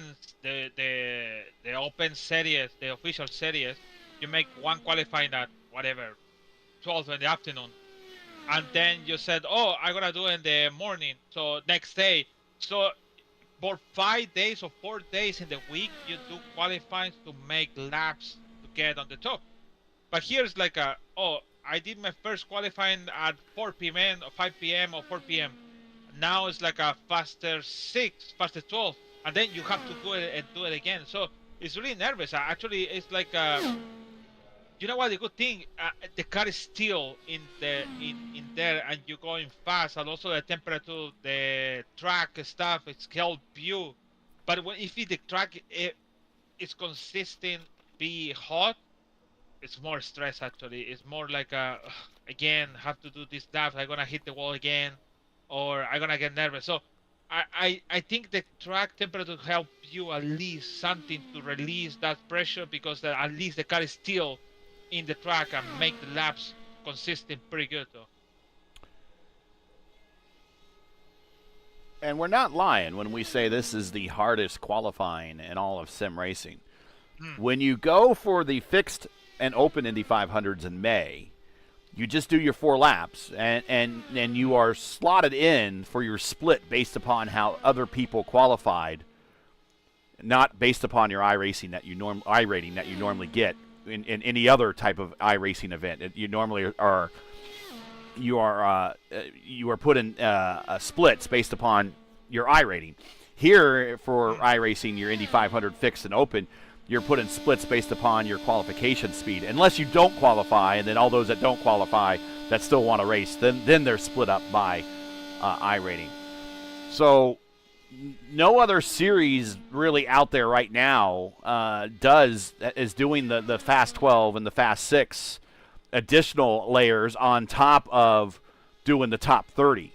So Elite Racing League is making this run for the pole one that you really, really, really have to earn.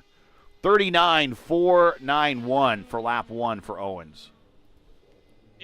Actually, it's different, to be honest. Like when I came here and raced that 3 or 5 races I did here in ERL, at that time, it really surprised to see like, we have to follow the pace car. We have to now the pace is out, but we're gonna do this stuff. And if you lap down, you at least you can beat it in. So it's different things in between the qualifying and now this is the qualifying. And also what I said is make these leagues like a different and unique like others. We racing each other also, you and me, or we knows around too.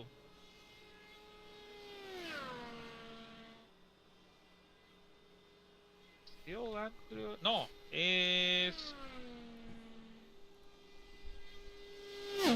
fast in the second and the third lap. So we need to give a time and speed reports here for Owens here before he finishes his run. Lap 2 is a 39.579 at 227.393, 39.626 on lap 3 for 227.1. And now looking to come to the checkered flag on a possible pole run here for the guy who started on the front row a season ago.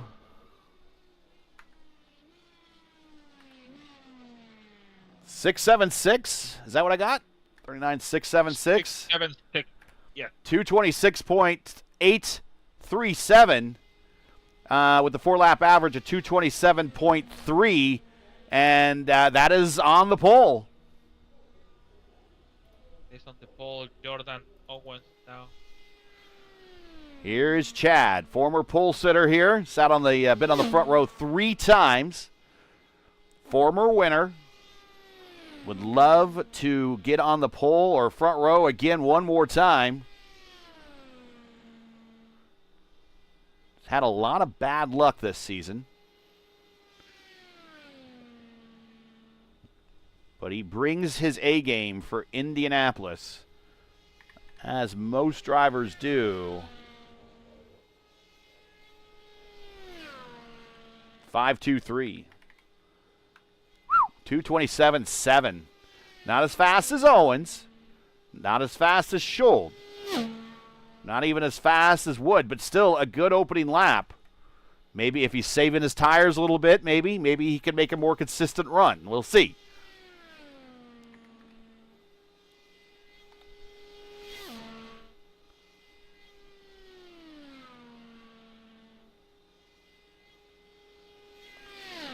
Off the corner. Right along the wall. 6:02. 227.2.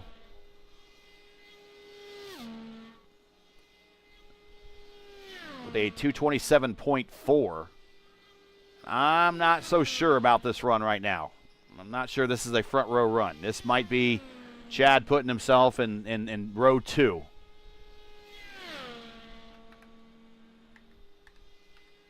It is fast in the second lap with Ryan Schuld, but not fast in the first lap on Ryan.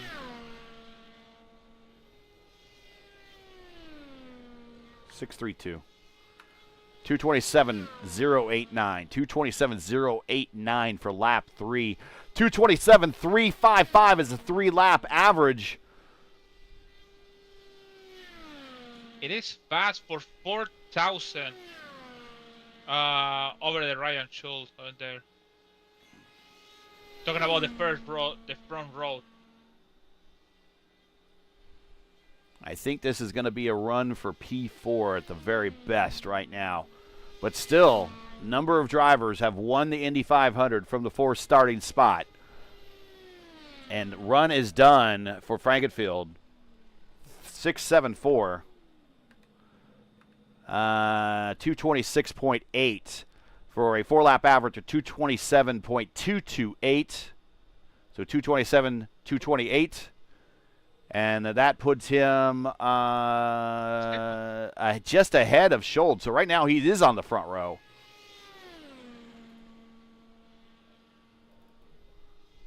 Huh.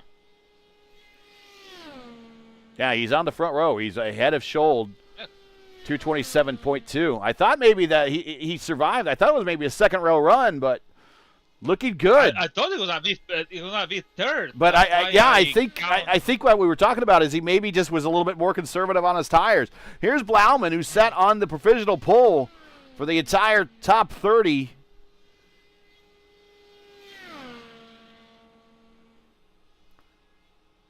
So this is it. Let's see. Oh, So Owens is on the front row regardless of what happens here. I believe. Yeah. I think Owens has locked himself in a front row start. So we got one front row starter. Congrats to Jordan Owens. So that's a 5.29 for the opening lap here for Blauman. 2:27.6. still Owen fast.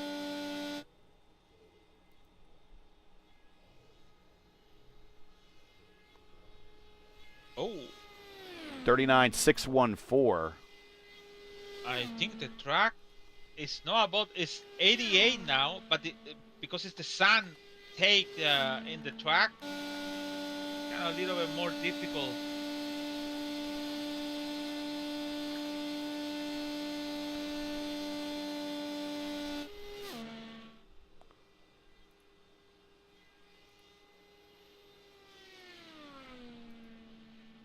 .89 on that track temperature right there. Hmm. And we'll get a time and speed here for Lauman. 6.75. 226.8. Yeah, we have a 227.238 is the 3-lap average. So Owens is still on top because now with that lap, Brian is going second, provisionally second now. Yeah, 229. Excuse me, it was a 39.659. 39.659. 226.935. 227.269 is the 3-lap average. So we're a little off on that one. Completing the run for Blauman. 6.82. Yes. 226.803. 227.152 for the 4-lap run, and that will put him, unfortunately, 6th. So Frankenfield now has locked himself into a front row starting spot. Yes, but could be stay on, even Ryan stay on the front, because with the performance did Ryan, but Ryan could be stay on the front if it Chris Alvarez make good laps. I don't know. Ryan Blauman did not. And right now, it's a little legal front row, so that has only been done twice in Indy 500 history. That's been Team Penske. Remember, they did it a couple seasons ago, and then they did it back in '88. Yeah. With Al Unser Sr., Danny Sullivan, and Rick Mears on the front row. Chris Alvarez by 3,000. 4.94 on that first lap. 227.8. But look at the sun. It's no sun in the track. It's just a little bit. 5.68 on lap 2. 227.457. 2-lap average. 227.669. Still on pace to be on the front row. Yeah, 5.79 did Owens at the second lap.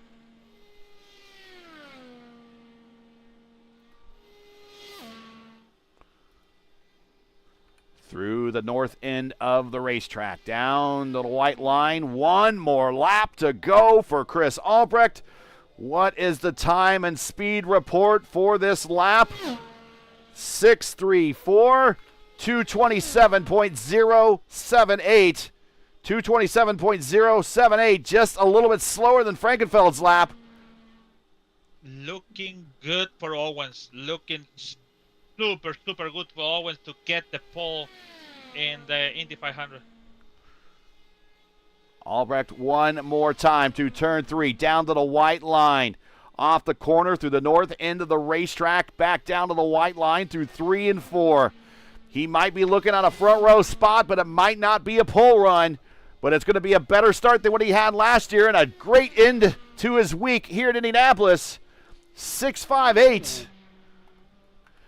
226.9, a 4-lap average of 227.339.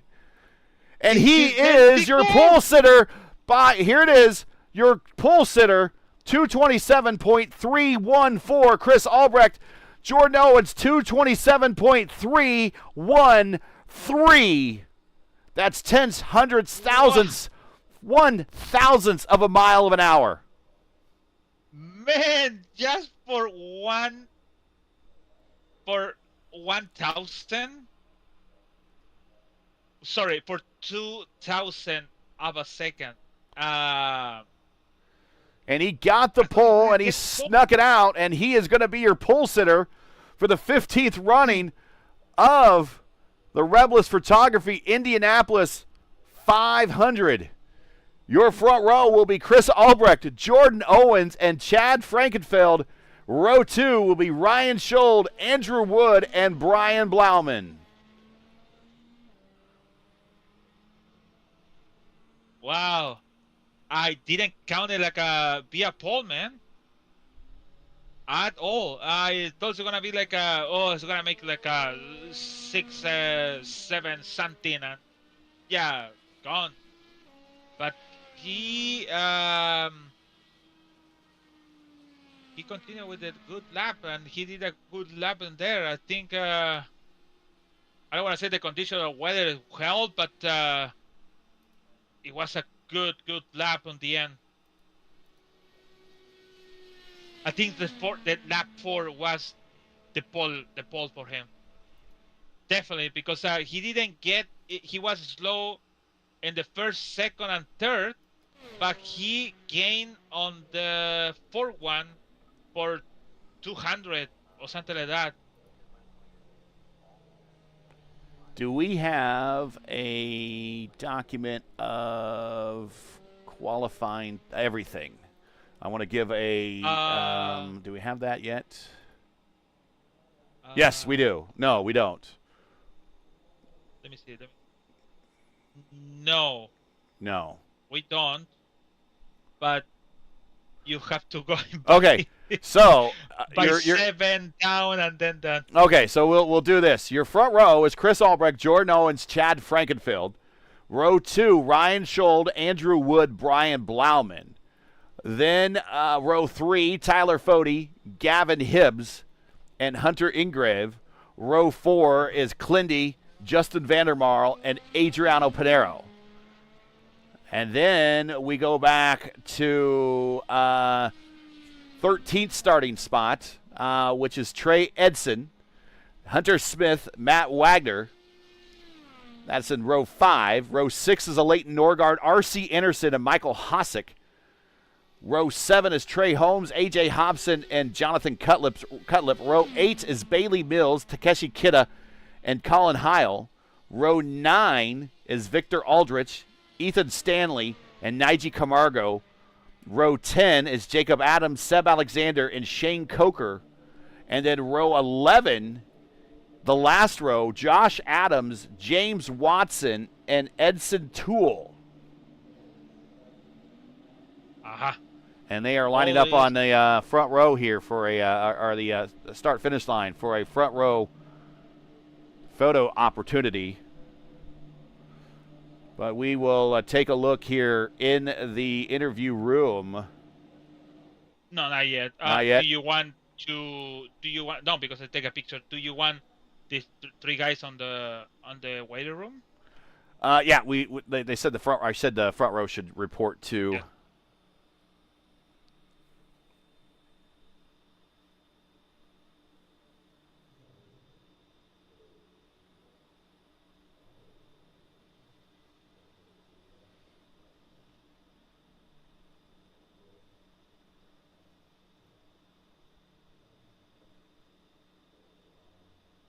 Take a picture. Like a cinema or thriller finish, to be honest. I still thinking about it. Chris Alves could be take the pole if it's Pinheiro stay here, like the performance did in the last in the last lap, in the lap 4. It could be winning the pole for over the Oof. Pinheiro. So I don't know. It's a lot of question about that. Yeah, I know it makes a lot of donuts over there. But that's a good one. Like all times.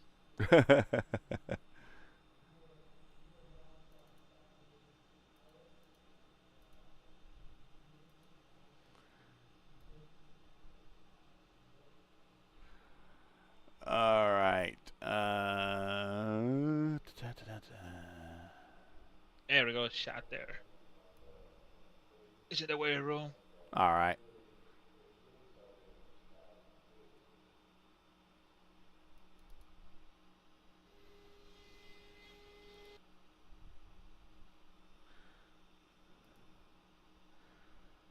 And here is Chad. We'll get his car on the screen here. And we'll bring up Chad. Before I do want to make sure I got my stats right. So 25B, we got Albrecht, Owens, and Frankenfield. So this will be Chad's 1, 2, 3, 4, 5, 4th, 5th front row starting spot. So we will bring him up. And here is Chad.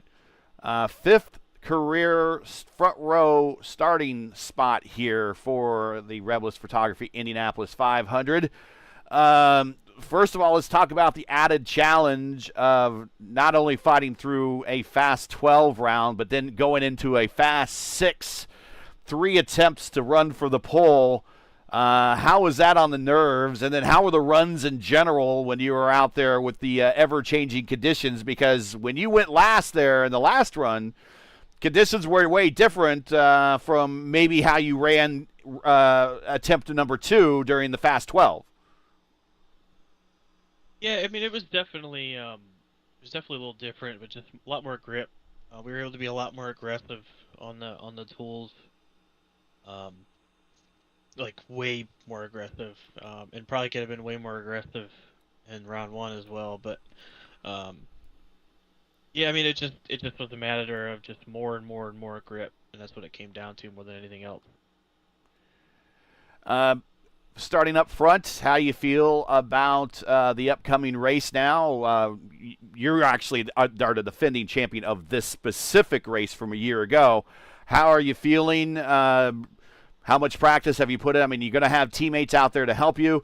How much are you guys going to work together before the gloves come off and you guys are going to decide it on your own? I mean, what all of you worked on here leading up to this? I know you guys put a lot of time into this. So, what's the plan going into next week? I mean, we typically don't really do anything team-wise. It's kind of just, especially early in the race, it's kind of just bide your time and do your thing, and once you get to the end, it's kind of a free-for-all. Yeah, I mean, I'm looking forward to the race. I think it's going to be a different kind of race than we've had in previous seasons. I think the front 3 cars, it's going to be impossible to keep the lead, and I think that you're going to be able to make your way through the field if you need to. So I think early on it's just going to be a matter of just staying out front, keeping your track position. I think we're going to be a little bit more packed up since the update, so I don't know if we're going to go caution free. So it's really now just a question of just making sure you're keeping your track position. Hopefully the yellows fall where they need to fall, and you really can't make a mistake though. That's the biggest thing is you can't really fumble it on pit road. You can't really in any kind of penalty or you're going to be in trouble. So, but I just want to thank everybody at Little Eagle Racing. we have a ton of entries. I was joking, it's like Team Scandia, I believe they were pronounced. the 96 IRL Indy 500. But I mean, everybody just gets along on the team. Everybody works together with the league. Everybody kind of knows who we are, and I just got to think kicking the tires. It's been a pretty rough season, so I'm just glad that between Mid Ohio and tonight, it seems like the season's turned around a little bit. Well, congratulations on the front row starting spots. P3, I mean, the outside of row 1 is actually the best angle going into turn 1 on lap 1. So best of luck leading that first lap. And I'm sure you're going to look behind you at some point. And the other elephant in the room is Adriano and how his season's going. How soon is he going to be joining you guys up front? So we'll be watching the story develop. Defending champion on the front row, starting third, going into next week's race. Congrats, and we'll see you when we take the green flag for the 15th running next week. Yeah, appreciate you guys. That is Chad Frankenfield. All right, let's bring in George Owens, and I need to find a replay of his car.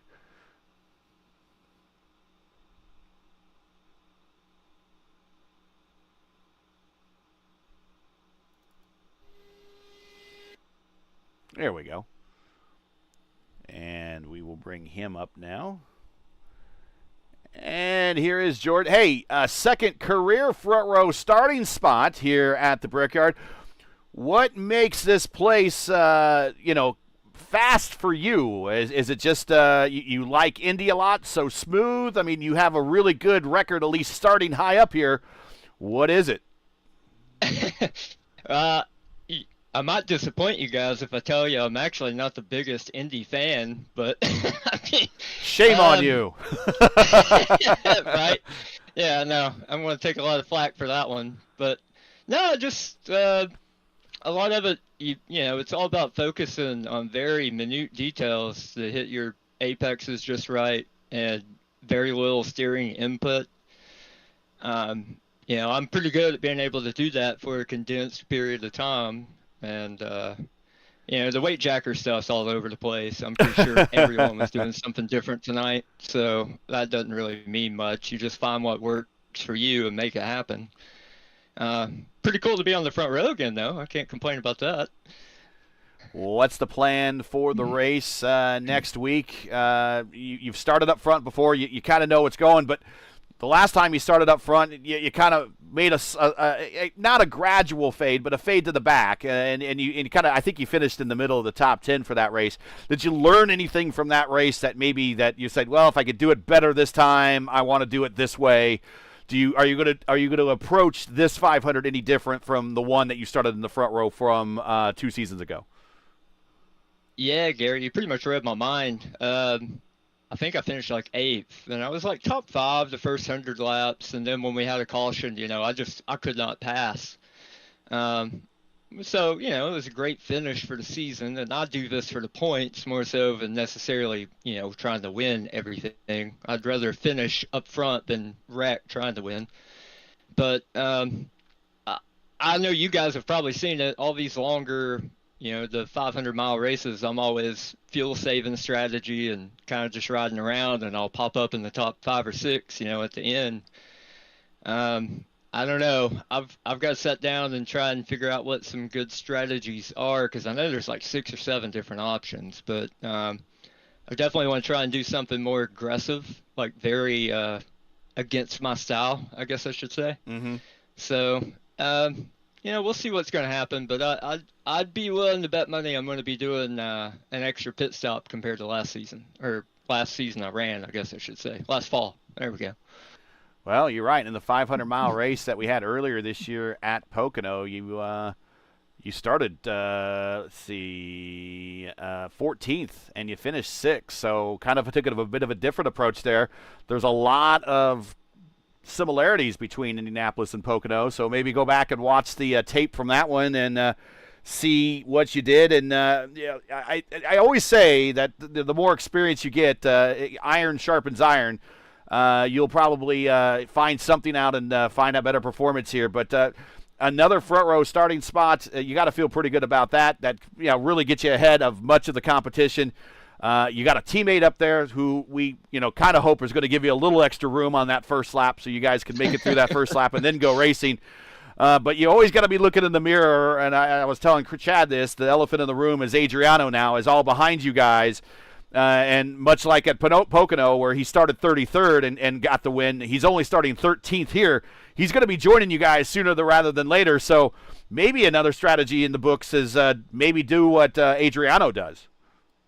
I know, right? I was joking with Chris in the waiting room that, we'd make our first pit stop and all of a sudden Adriano would be in front of us, and that's just how it is. So, yeah.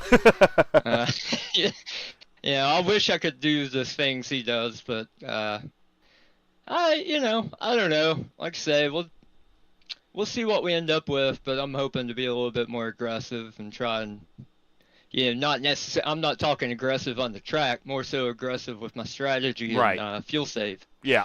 As far as how I race on the track, I don't plan on doing anything differently. I like to think I'm a pretty clean driver on the track, so we'll just see how plays out. My goal is the top 10 as always, and if I'm in a chance to have an opportunity, we'll see what we can do. I know most of these long distance oval races, I usually get to the lead at one point, and then I'll just do that. Like you said, there's a gradual fade, and I'll end up 5th or 6th, and it's like, it's a good finish, but it'd be nice to actually be fighting for one at the end. So we'll see. I mean, I'm happy with where I'm starting. It was a fun night. I managed to do my first run and leave and go back to work and come back. And, it's been a crazy night, so it's all good. And I actually got to watch you guys. I was watching the broadcast during the last row shootout, so y'all put on a killer show. We do our best. We do our best. Before we get you go, shout outs, any friends, family, sponsors. A great day for the team. You got 2 cars started on the front row. I guess first I should give a shout out to my wife because smart man, because you're a smart man. I'm setting. Well, I like to think so, but I'm also sitting down here at 11 p.m. So I feel like I gotta say something. Yes, you do. So. You do. Yeah, and obviously everyone at Little Eagle, especially Ron Schuld. He helped me all last season too. Even I know we weren't technically on the same team, but he's really helped me a lot with figuring out, how adjustments work in this car and how to take advantage of those to be competitive. I've mostly just been doing sports car racing, endurance racing this year. So you go from that to this with no power steering, it takes a while to get used to. But yeah, everyone at Little Eagle, especially Ron, you guys for putting on all the broadcasts and stuff. I know I haven't got to talk to y'all this year, but that's okay. It's still been a good season. I'm just finishing like 2 spots lower than what it was when I ran last fall, so that's all right. Still looks good in the points. And, we'll come back next Thursday and see what we can make happen. All right, congratulations. We will look forward to seeing you on the front row here in about a week. Until then, get your practice in, and we'll see you when we take the green flag. Yeah, and last shout out, it would actually be to Chris, because I got some setup info from him. So I know he stole pole in the last lap, but I wouldn't have even been on the front row without him. So glad he got it. All right. You guys have a good night. Good night, man. Have a good one. And that is a very happy Jordan Owens. And then let's bring up Albrecht here in just a second. I just need to queue up one of his replays.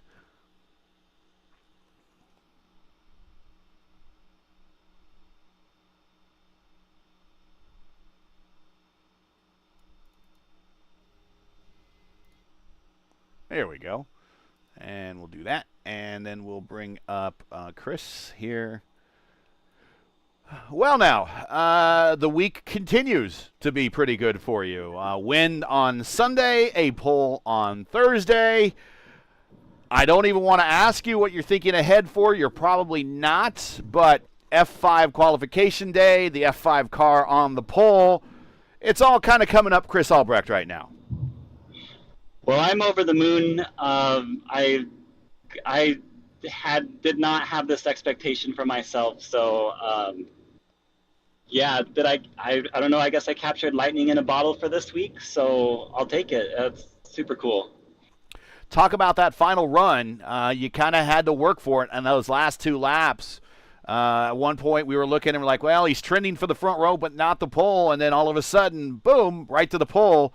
Did you know that you needed to do a strong last 2 laps? Did you kind of see the average kind of falling off, and did you have to pick it up, or did it just come to you, or you just rolled the dice and said, I just got to hit my marks and do the best I can? Yeah, I think my approach was definitely about hitting my marks. I had the delta on to my fastest session time, so I could tell my second lap fell off more than I was hoping for. And I know that some of these guys here in the Fast Six were laying down some pretty consistent runs. So at that, I was kind of losing hope. And I just put in the best last 2 laps that I could, and somehow, incredibly, they caught me back up to the front, and what was it, like 1,000th of a mile an hour or something ridiculous like that? Oh my goodness! 414. I can't wait to go back and watch your guys' call of the finish. 414 to a 413. 414 to a 413. That's what it was. That got the pole for you there. Yeah, well, hopefully for everyone who was watching, that was some good entertainment there. I'm sure you guys laid down a really good commentary there. I hope we did. We thought at first that you were definitely going for a front row spot, and then you came across the start-finish line. We weren't expecting a pole run, and this is like it squeaked out a pole run. I mean, it was very impressive there at the end. So last season, you were the highest starting rookie in last year's race. And you were kind of starting behind some guys with a lot of experience. You were starting behind Pinheiro. You were starting behind Foti. You were starting behind Forsyth now. Now you're ahead of everybody this year. What did you learn from last year while you were kind of hanging with those extreme veterans of the IndyCar side of things last year? What did you learn last year that you're going to apply this year when you take the green flag and bring the field down into turn 1 and you're now under the control of the field? What have you learned, and what do you hope to do next Thursday? Yeah, good question. So last year my approach was to try to somewhat follow the Little Eagles, their team's undercut, and then work the way into the top 5 and then try to hold that position the rest of the race. It was going decently well until I overshot my pit stall, and I actually did that twice during the race. And that really cost me a chance of getting somewhere around a 5th, 6th, 7th finish, because I think that's where Chad and Tyler ended up at the end of the race. So really, I think my number one goal for this race is to eliminate those mistakes, meaning good entries into pit road and good entries into the pit stall. And I think if the mistakes are eliminated, then that at least gives me a chance of fighting for a top 5. And I'm not going to hold the expectation to win the thing, because I don't think I'm that experienced yet, but hopefully I can at least stay in touch with the leaders throughout the race. Yeah, started 6th last year. 2 little mistakes, you said, and 1 lap down. That's what they led to, 1 lap down and finishing 13th. Yep. So you think of every turn that you have to hit here, every mile you have to achieve, every lap you have to complete, and it comes down to 2 little mistakes that maybe cost you 2 seconds a pop on pit road, right. and that's ultimately what got you to a 13th place finish and 1 lap down. All that, and it's just it comes down to 4 seconds. I did finish 200 laps last season, but because we ran 201, so the goal is to do 200 laps again, but this time on the lead lap. So. Yep, you got it. Well, shout-outs, friends, family, sponsors. A big day for the sponsor, F5 Challenge. You brought them to prominence just by making them the sponsor, but brought them to prominence by putting them on the pole for the 15th running of the Indy 500. Yeah, super cool. They're a fantastic organization. Really encourage people to live active lifestyles. Probably about a month ago, we were up at Glacier National Park, which was a lot of fun. Next year, we're planning for a major event in Oregon. We'll do hiking and rock climbing, mountain biking, whitewater rafting, all that stuff. So it's going to be a lot of fun. In terms of other shout-outs, I just want to say thanks again to Dave, because he's been a big support through my journey in Elite.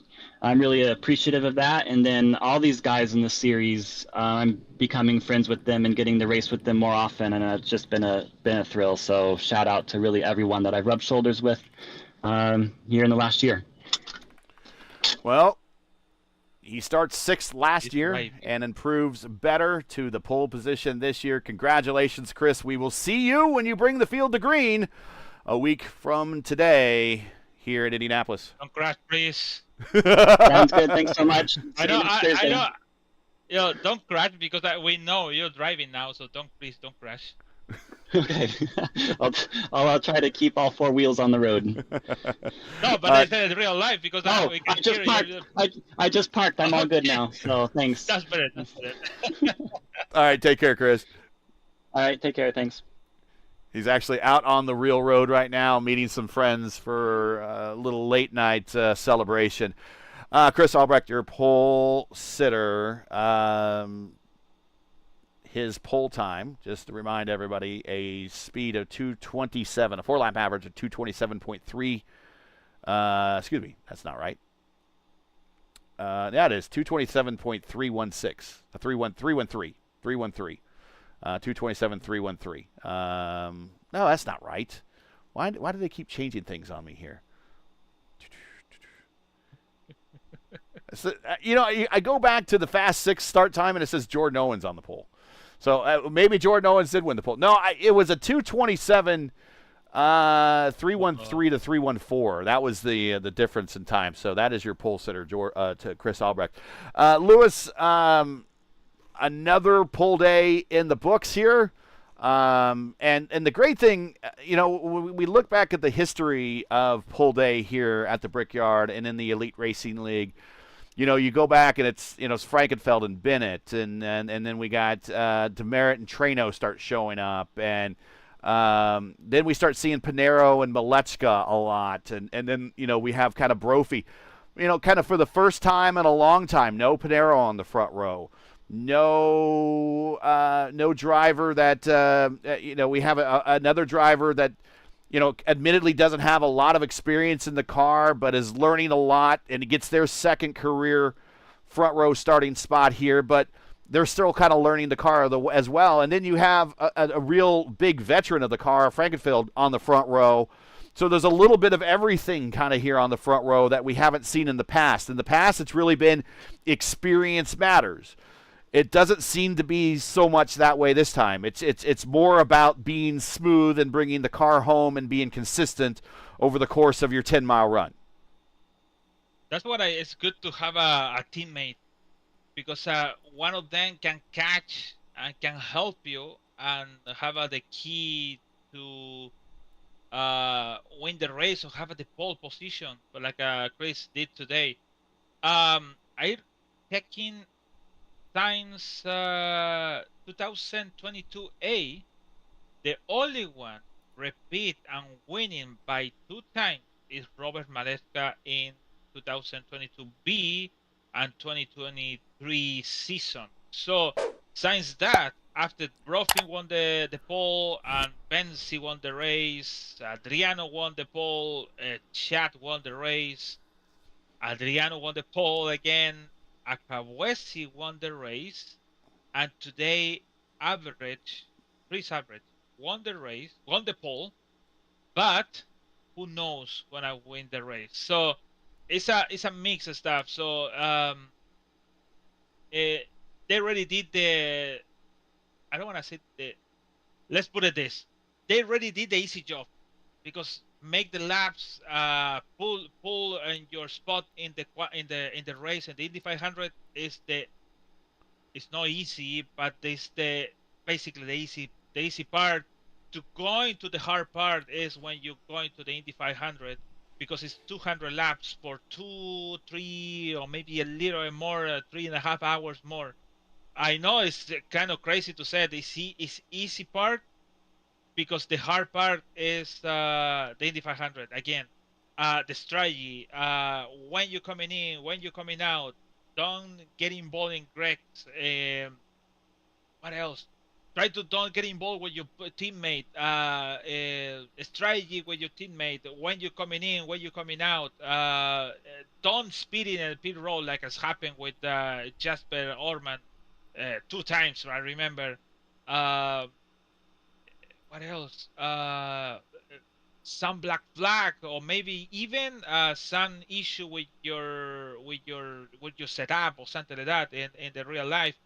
I don't know. It's a mixed stuff, and that's the hard part because when you started, your switches have to change it. It's not like a Pocono 500, like okay, I finished 5th, I finished 4th, I won the race. Today is the Indy 500 to be at the records on the year end, to be one more times winner, and this time it's gonna be the 15 running on this prestigious race here in year end. So at least Chris did a good job. He did the one, and the hard part for him is what should we do on the first lap. I pulled back to leave somebody pull me and save it fuel, or just I start to run it like a Pinheiro did last year and finish 5th because he pushing, and nobody tell him to slow down. When we already knew it, and 100 to go or 90 to go, Akabueze, Maleczka, and I always forget the last name. The guy. Oh, Daniel Ferguson finished on the 3 on the podium. They started from the back because they saved fuel. So that's the big question. What should we do on the first 30 laps? Because you want to put the 30 laps, 30, or 35, or 30, or 34, to try to the last 10. Don't be like I have to come in when 10 laps. When it's happened with Robbie Gordon and others on the end on the steam by miscalculation the fuel. So a lot of things to do, a lot of things to think about it. It's still a lot of practice. They still have a open practice in the series, so they need to keep going with that and start to feel understand how much I can do and how much I have to and when I have to come into the pit. So that's the main feel on that. I hope to have another no caution race with 2 hours and 18 minutes last time. Who knows? Let's see next week on Thursday, 7:45. Tuesday at 6:30, I think so, is the Frito 100 with the Indy Light series. So that's gonna be very, very good for the Indy next car. First race. Yeah, the Indy Light, they say here. Yep. Indy Light, or the Xfinity series, or the Xfinity Indy Light series. So I don't know what is that. So see you next week for sure for the Indy 500 and ERN. All right. And we didn't get a really chance to talk about our sponsors, but again, a big role our sponsors play. Again, F5 Challenge sponsoring the event. Of course, we can't forget Warriors for Peace, Blue Egg Marketing, and Worldwide Technology Raceway. And, of course, the Pole Award for the Indy 500, sponsored by 4D Racewear, goes to Chris Albrecht, which we will talk about next week.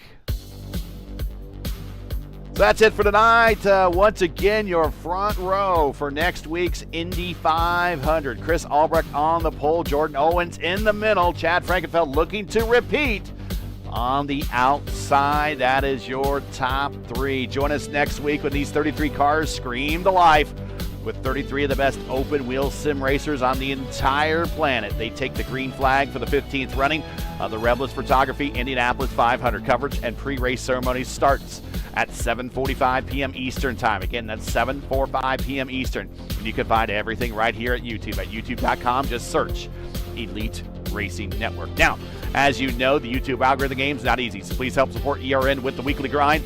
Leave a comment below. Let us know your thought of tonight's race. If you enjoyed tonight's coverage, support us by smashing like in the video. If you're new, click subscribe, and while you're at it, hit the bell for weekly reminders so you don't miss out on more of ERN's other iRacing programming, including the Juicy Spider Studios Elite Truck Series, Sundays at 8:30 p.m. Eastern Time, the Mark J. Rebilas Grand National Series, Mondays at 7:30 p.m. Eastern Time. Ring that bell. You don't want to miss it. Tonight's qualifying day at the Brickyard was sponsored by F5 Challenge. F5 Challenge is a nonprofit organization that enriches lives through face-to-face fellowship and exciting adventure challenges in a faith-driven environment. Their mission is built on the 5 F's: faith, fellowship, fitness, fortitude, and fun. And today, the 6th F. First, F5 Challenges inspires people to lead active lives, connected and purpose-filled lives. To learn more and get involved by visiting their website or follow them on social media, links are in the description. The Elite Racing League's IndyCar Series naming rights are paid for by the Warriors for Peace.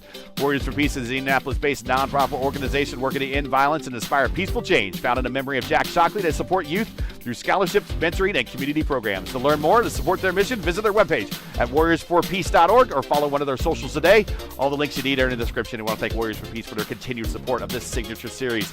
Special thank you to Elite Racing League's premier sponsors, Blue Egg Marketing and Worldwide Technology Raceway. Hey, don't spin your wheels. Accelerate success with Blue Egg, fueling small businesses to win big. To learn more about Blue Egg, go to blueeggmarketing.com or click on their link in the description. Worldwide Technology Raceway is a premier motorsports facility located in Madison, Illinois, just minutes from downtown St. Louis and the iconic Gateway Arch. To learn more about Worldwide Technology Raceway, not the Worldwide Technology Raceway, only Worldwide Technology Raceway, or to buy tickets for one of their marquee events, check out www.raceway.com or click on their link in the stream description. For business inquiries to learn more about the Elite Racing League and what they do, visit eliteracingleague.com. Subscribe on YouTube. Like us on Facebook. Follow us on X and Instagram. As always, the links you need are in the description. So, for Luis Gonzalez Nunez, everyone here at the Elite Racing League and the Warriors for Peace, I'm Gary Gatto saying all good night.